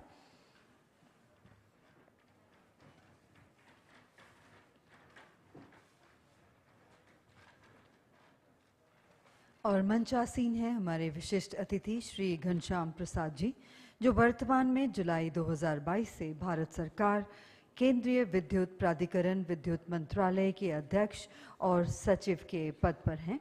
वह केंद्रीय विद्युत विनियामक आयोग के एक्स ऑफिशियो सदस्य भी हैं। वे 1989 के central power engineering services bench से संबंधित हैं। इससे पहले उन्होंने जून 2020 से विद्युत मंत्रालय में संयुक्त सचिव के रूप में कार्य किया। उन्होंने विभिन्न क्षमताओं में लगभग 9 वर्षों तक विद्युत मंत्रालय में सेवा की है।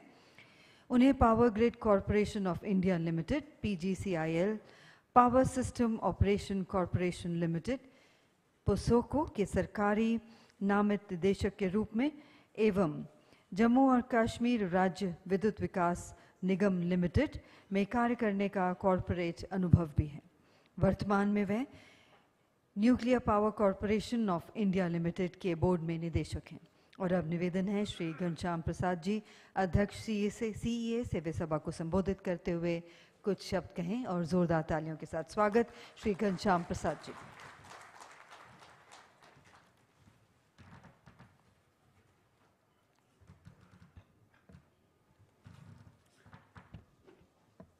Honorable Minister of State for Power and Heavy Industry, Shri Krishna Pal Gujjar ji, Secretary Power, Shri Alok Kumar ji, Chairperson CAQM, or Dr. MM Kutti ji, CMD NTPC, Sri Gurdeep Singh ji, all distinguished guests, senior officials of Ministry of Power, CA, and all the delegates who have spared their time to be a part of this very important event as on today. Let me first thank NPTI and Biomass Mission for inviting me to be a part of this function today on a topic of 3 P's, that is pellets, power, and prosperity. I think it will be more appropriate if I add one more P to this, that is maybe plant waste, starting from plant waste to pellets and then to power and then prosperity. And this entire value, where we start from the waste material, whether it is biomass going up to the pellets and going to the power sector, it's one of the very good example of value addition in the entire value chain, wherein it is a win-win situation for each and every stakeholders in the value chain, whether it is coming from the agriculture sector to the local manufacturing units, coming to the MSME part, going to the power sector, and so on and so forth. Of course, a lot has been said about the concerns, how we started, CMD NTPC elaborated, the journey of the biomass mission. In fact, we still remember when we were discussing in ministry, we used to really think in the initial phases how it is really going to be practically possible when it is not an organized sector. And now what I see is, over the period of time, from an unorganized sector, it is moving towards an organized sector where in each and every element, whether it is aggregation of the biomass itself, taking it to the manufacturing unit, production of it, and then finally use of it, it's all getting into the organized sector as well. And that is I'll say, is big achievement coming from the biomass mission and Samarth itself. Thereby, what is happening is, besides the objective of use of biomass in a creative manner, in a manner where we avoid pollution, we are also trying to see that the local employment, the better use, job creations, and more important is the thing that was earlier being wasted, was being burnt out, is being productively used to generate some revenue to the person who is producing that biomass. Of course, much has been said, and in the entire journey, we had looked into 3-4 aspects, and starting from the technicalities, whether this biomass can be used technically in the power plants. Yes, that has been established.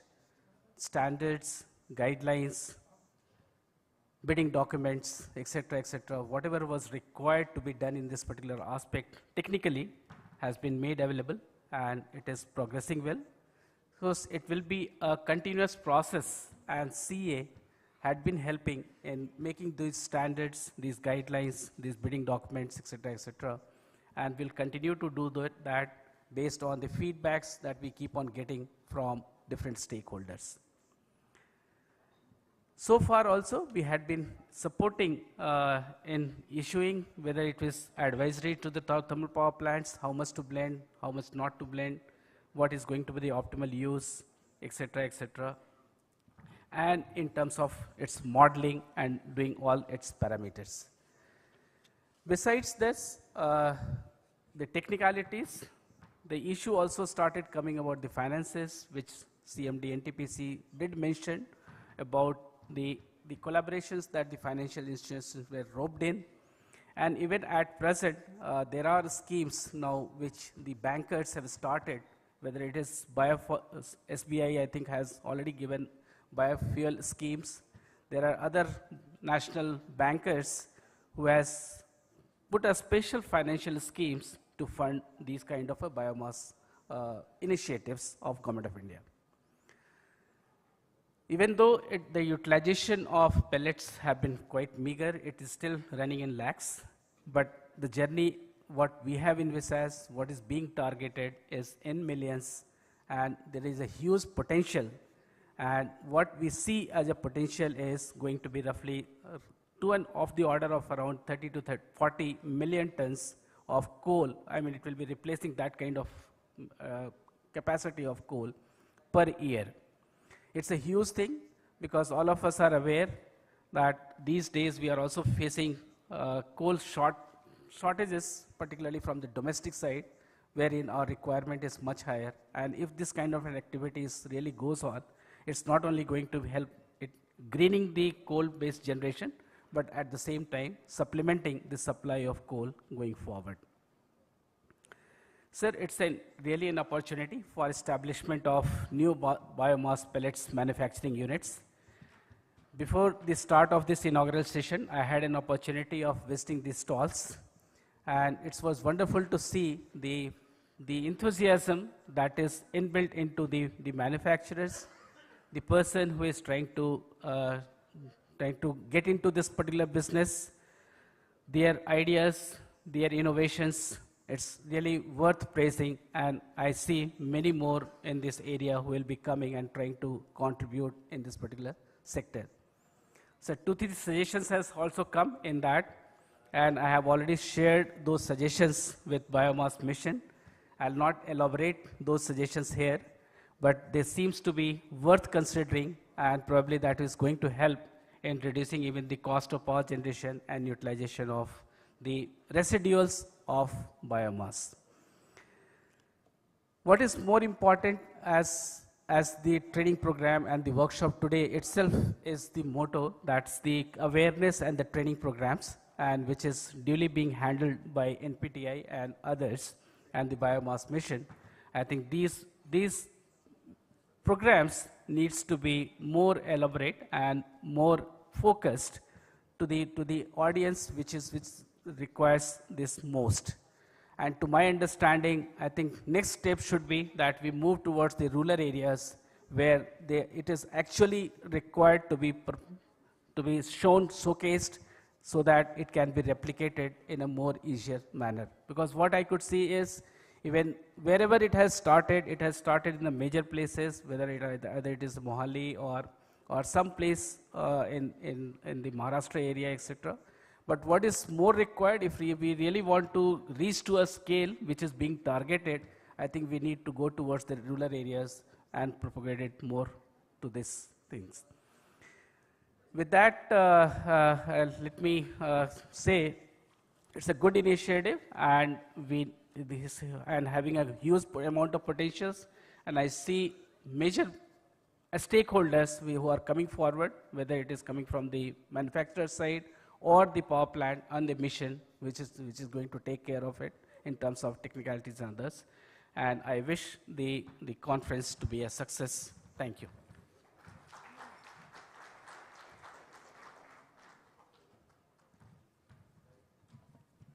हार्दिक धन्यवाद sir.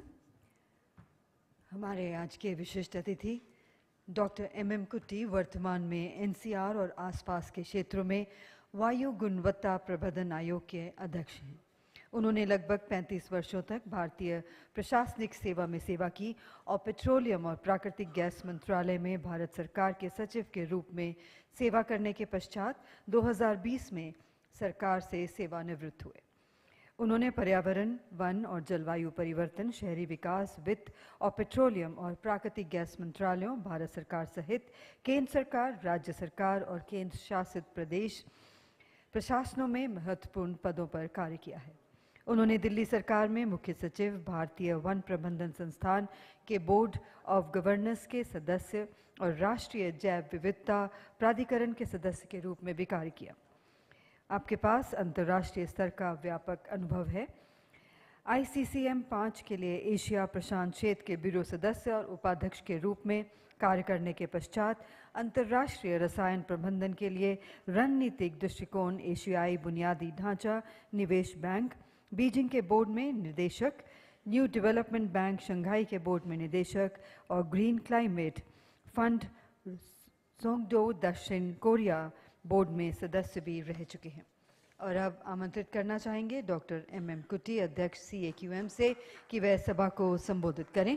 एक बार जोरदार तालियों के साथ स्वागत doctor M Kutty ji का।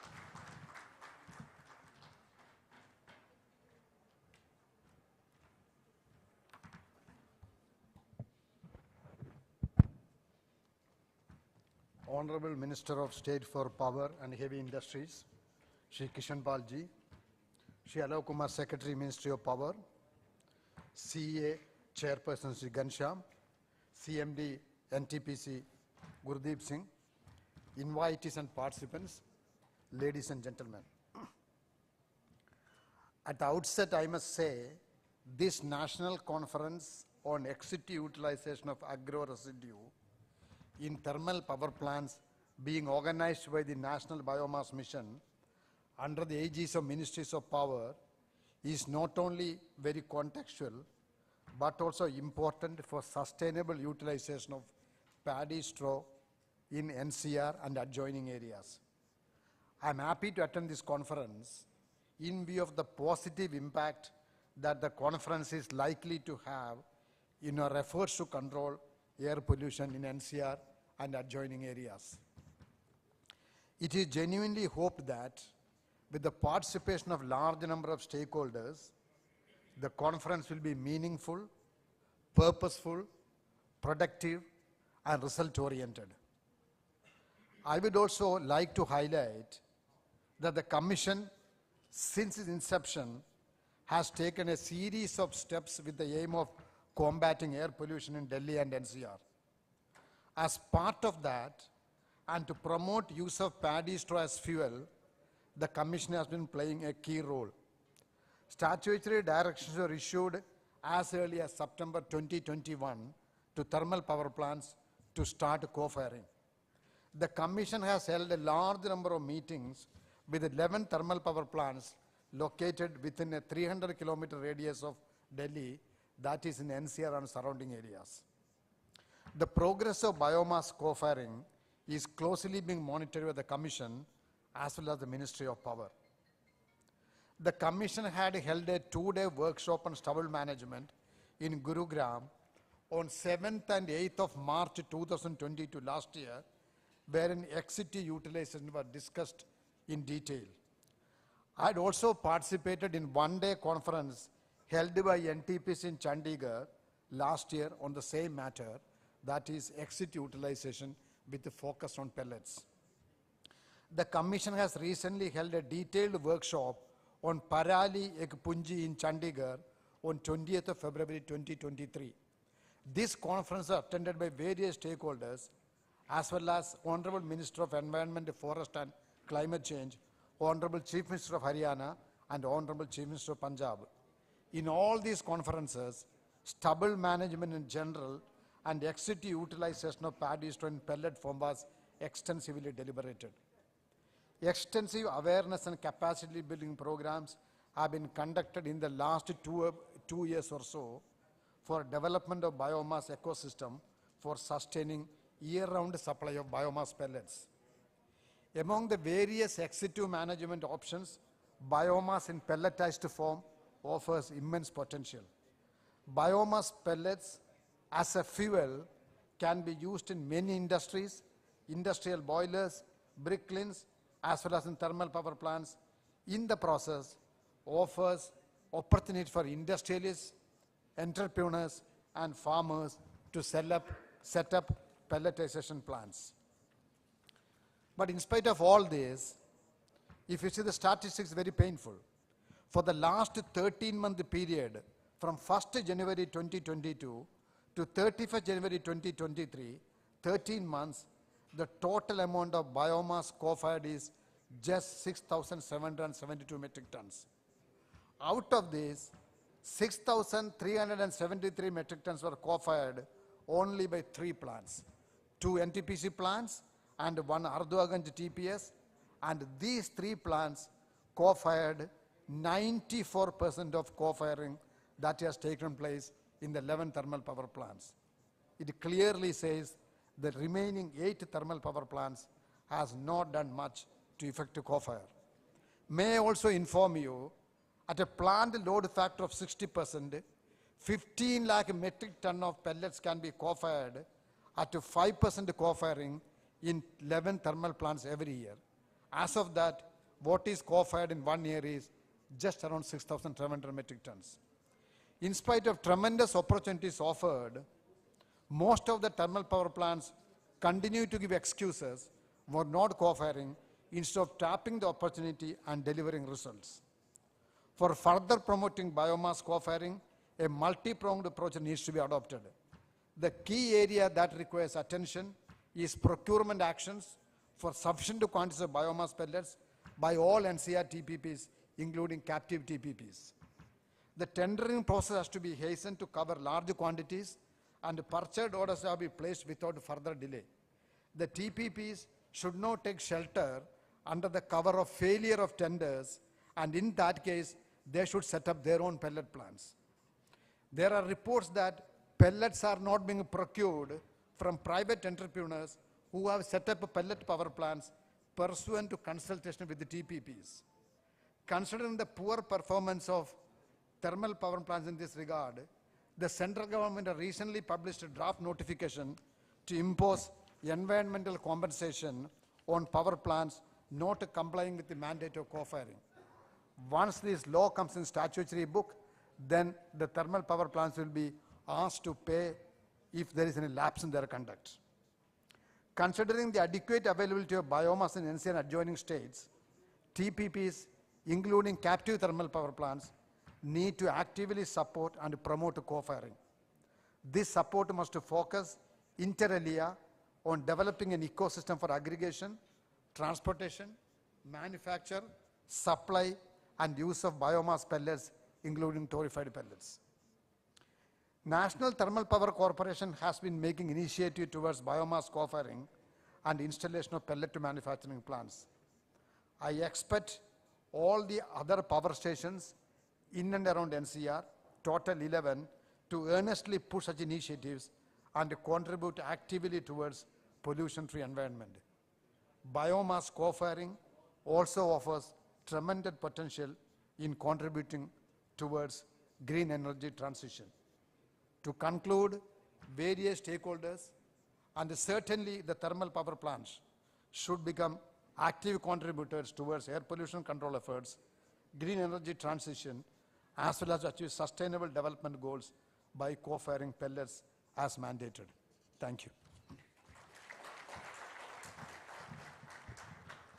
हार्दिक धन्यवाद। और अब आमंत्रित करना चाहेंगे माननीय विशिष्ट अतिथि श्री आलोक कुमार जी, आईएएस, सेक्रेटरी पावर से, कि वह सभा को संबोधित करते हुए कुछ शब्द कहें। और जोरदार तालियों के साथ स्वागत श्री आलोक कुमार जी का।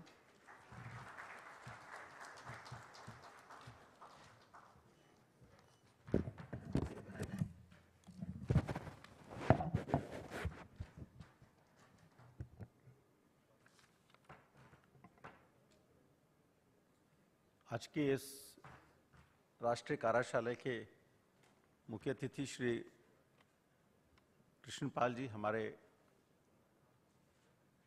केंद्रीय विद्युत राज्य मंत्री जी, मंच पर पदासीन Shri Kutty sahab, the chairman of commission on air quality monitoring, chairperson C Shri Ghanshyam Prasad ji, CMD NTPC Gurdeep Singh ji, हमारे सभी सहयोगी जो एनटीपीसी से और विद्युत मंत्रालय से हैं, साथियों, आप लोग काफ़ी देर से प्रतीक्षा कर रहे थे कि ये इनॉग्रल प्रोग्राम हो। उससे पहले एक टेक्निकल सेशन भी हुआ है। माननीय मंत्री जी की व्यवस्था थी कुछ पार्लियामेंट सेशन में, जो तो आप लोगों ने प्रतीक्षा की, उसके लिए मैं आपका धन्यवाद देता हूं, और जो विलंब हुआ उसके लिए माय अपोलॉजीज। काफ़ी विस्तार से बात रखी है सीएमडी एनटीपीसी ने, और चेयरपर्सन सी और chairperson commission for air quality monitoring, बहुत महत्वपूर्ण चीज़ें निकल के आई हैं। बहुत विस्तार से मैं बताने की आवश्यकता नहीं समझता हूं, लेकिन कुछ मुख्य बातें जरूर आपके साथ शेयर करना चाहूँगा। एक तो ये जो मुहिम है कि जो बायोमास हमारा है, जो एग्रो रेजिडू है, उसको पैलेट्स के रूप में यूज़ किया जाए, ये बहुत नया प्रयोग है। अगर आप इसको देखें, जो इसकी कॉम्पिटिंग इंडस्ट्रीज़ हैं, कोल का जो प्रोडक्शन है, कोल की माइनिंग है, कोल की सप्लाई है, वो बहुत लंबे समय में विकसित हुई है। आई थिंक वर्ल्ड ओवर जो है उसको मेरे ख्याल सेंचुरीज हो गई जब भी डेवलप हुआ है।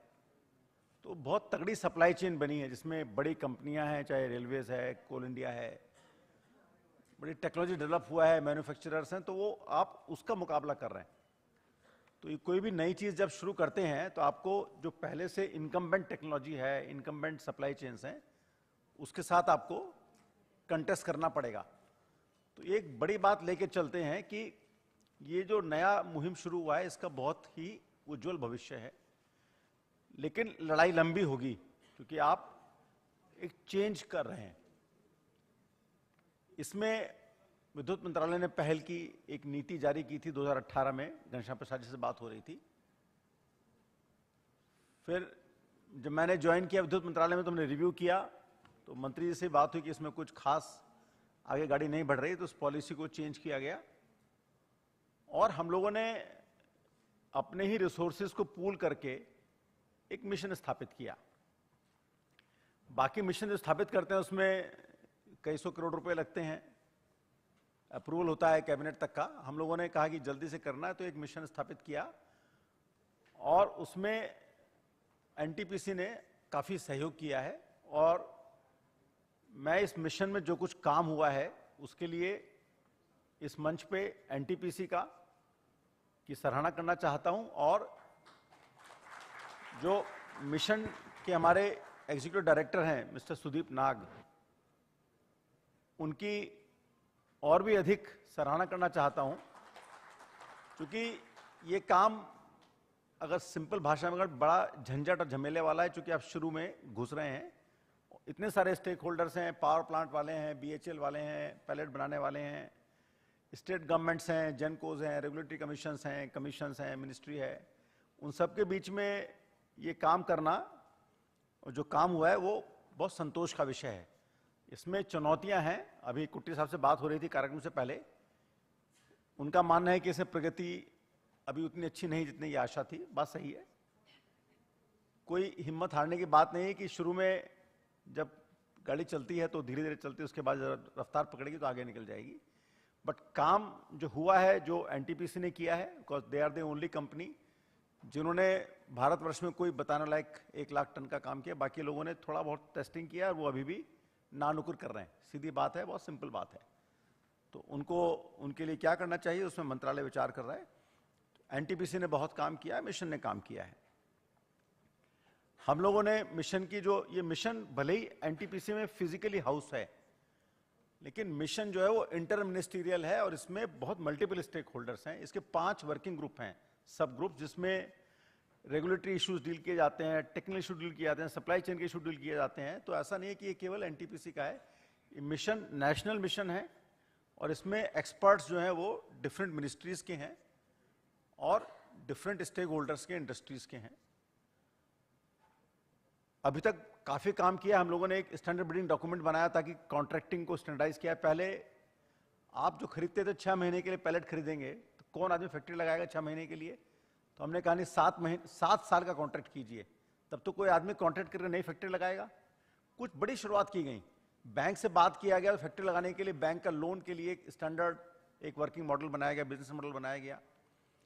हमारे ही सुझाव पे ministry of environment and forest ने पैलेट मैन्युफैक्चरिंग के लिए जो पोल्यूशन सेस आता है उससे एक ग्रांट की स्कीम निकाली है कि उसको ग्रांट फंडिंग करेंगे। इवन एमएनआरए ने भी स्कीम निकाली है कि वो भी सपोर्ट कर रहे हैं। तो काफी नट्स एंड बोल्ट्स जो हैं वो इन प्लेस आ रहे हैं, थोड़ा धक्का लगाने की आवश्यकता है। मैं एक बात जरूर कहना चाहूंगा, इसके जो फायदे हैं उसके बारे में बहुत बखान करने की जरूरत नहीं है। अपना देसी ये एक फ्यूल है, हम लोग कोल यूज करते हैं, उसमें अगर देसी भी है तो एमिशंस होते हैं, उसकी बड़ी परेशानियां हैं, पूरी क्लाइमेट चेंज की हैं। कुछ कोल हम इंपोर्ट करते हैं, वो थोड़ा महंगा होता है, करना पड़ता है, चूंकि खपत ज्यादा है, उतनी आपूर्ति नहीं हो पा रही है। तो इसको प्रयोग करने में किसान की भी आय बढ़ती है, तो इसमें कई बहुआयामी लाभ हैं। उसके बाद भी मेरा ये असेसमेंट है एज सेक्रेटरी पावर कि हमारे जो स्टेट गवर्नमेंट की जनरेटिंग कंपनियां हैं और आईपीपीज हैं और स्टेट रेगुलेटरी कमीशन है, उनको अभी भी झिझक है। वो ठीक बात नहीं है, वो अच्छी बात नहीं है। जब एनटीपीसी कर सकता है, आगे बढ़ के कर सकता है, तो ये स्टेट जनकोज और आईपीपीज कुछ ना कुछ बहानेबाजी, नानुकुर करते हैं, ये ठीक बात नहीं है। और कोई रेगुलेटरी कमीशन भी वो डेसिमल रुपी और ये पैसे की बात करते हैं, जबकि इनको पता है कि दूसरी कंपनी ब्लेंडिंग कोल कर रही है, वो ब्लेंडिंग कोल की बिजली इससे कई गुना महंगी होती है, उसको तो परमिट कर देते हैं। लेकिन जब बायोमास की बात आती है तो 2 पैसे 1 पैसे की हिसाब करने लगते हैं, वो ठीक बात नहीं है। And this is very short sighted. The regulatory commissions, हमने चिट्ठी भी लिखी है, उनको बताएंगे भी। और जो हमारे स्टेट कंपनियां, जिनको कंपनियां कहते हैं, वो इंजीनियर्स हैं, हमारे इंजीनियर बैठे, बुरा ना माने, उनको लगता है क्या मुसीबत आ गया, हम लोग अच्छा खासा कोयला आ रहा था रेक से, बॉयलर में जा रहा था, प्लांट चल रहा था, अब हमें मुसीबत है कि पैलेट के लिए टेंडर निकालो, पैलेट लाओ, अपनी बॉल मिल को, उसको कोल मिल को चेंज करो और ये झमेला करो। तो कहते हैं भाई इसमें कुछ बहाना बना दे, नहीं करना पड़े। ये जो इनर्शिया है और ये जो झिझक है, इससे हमें उनको धक्का लगा के इसको दूर करना पड़ेगा। तो इस सबको साथ आना पड़ेगा। इसमें कुछ पैराडॉक्स हैं जो आज सीएमडी एनटीपीसी ने भी रखे थे, कुछ गैप्स हैं। मैं 3-4 चीजें यहां पे जरूर रखना चाहूंगा आपके सामने। मेरी कोई प्रिपेयर्ड स्पीच नहीं है, बट जो मुझे समझ आया बताना चाहूंगा। पहला गैप तो ये लगा कि एनटीपीसी खरीदने को तैयार है, लोग पैलेट बेचने को तैयार है, लेकिन मेल पूरा नहीं हो पा रहा। इसमें 2 चीजें हैं जो महत्वपूर्ण समझ आई हैं। अभी मैं सीएमडी एनटीपीसी की बात सुन रहा था, शायद एनटीपीसी को नॉन टॉरिफाइड पैलेट खरीदने में थोड़ा रिजर्वेशन है, थोड़ा रिलेक्टेंस है। आपने कहा कि टॉरिफाइड बहुत वेलकम है, नॉन टॉरिफाइड हमें थोड़ा सा उसमें इंजीनियर्स को मेहनत करनी पड़ती है। उसको हमारे डायरेक्टर ऑपरेशंस बैठे हैं एनटीपीसी के, तो दोनों चीज करनी पड़ेगी। आपको थोड़ा आगे बढ़ के शुरू में नॉन टॉरिफाइड भी यूज कीजिए और टॉरिफाइड की मैन्युफैक्चरिंग को और पुश करना पड़ेगा। बिकॉज अभी जो आपको मिल रहा है, जो आपकी चाहत है, उसमें थोड़ा गैप है, उसको दूर करना पड़ेगा। दूसरी बात यह है कि शायद अभी कोई मार्केट प्लेटफॉर्म नहीं है। अगर एथेनॉल ब्लेंडिंग को देखें, वहां पे ऑयल मार्केटिंग कंपनी बहुत बड़ी इंटरमीडिएरीज हैं जो कि खरीद लेती हैं और फिर बेच देती हैं उसको करके। हमारे यहाँ क्या है, जो यूजर है, जो भाई एथेनॉल ब्लेंडिंग में कार चलाने वाला है, वो पेट्रोल पंप से लेता है, बीच में इंटरमीडिएरी है। इसमें इंटरमीडिएट भी डेवलप नहीं हुई है, सप्लाई चेन डेवलप नहीं हुआ है। तो इसमें दो काम करने चाहिए मुझे लगता है।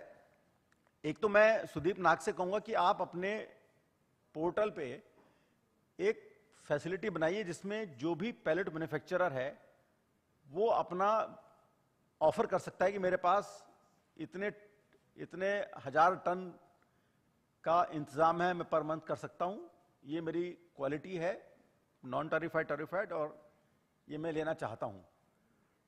और प्राइस कुछ इंडिकेटिव दे सकते हैं, वो प्राइस डिस्कवर्ड है।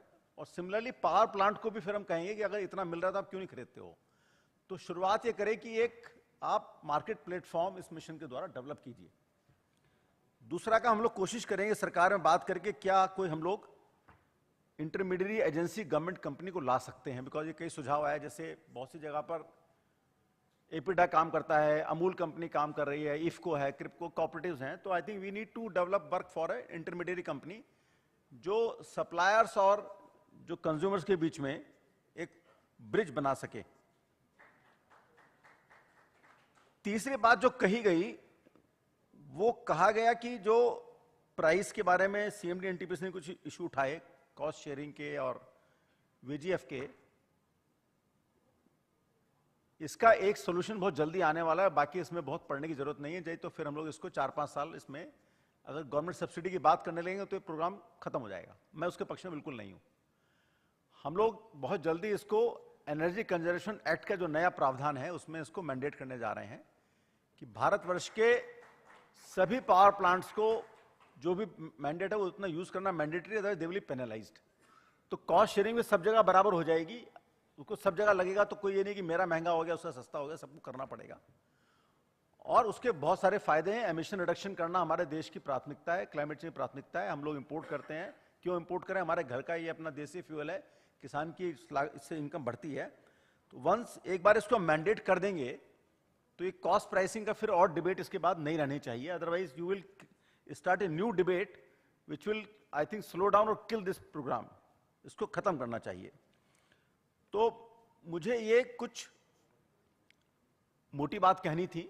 एक बेंचमार्क प्राइसिंग की भी कोशिश कर रहे हैं, शायद हरियाणा पंजाब ने कहा है कि बेंचमार्क प्राइस अगर डिक्लेयर्ड हो तो जो आपका रॉ मटेरियल है उसका, तो उससे भी सहूलियत हो जाती है भाई किस प्राइस पे रॉ मटेरियल मिलेगा।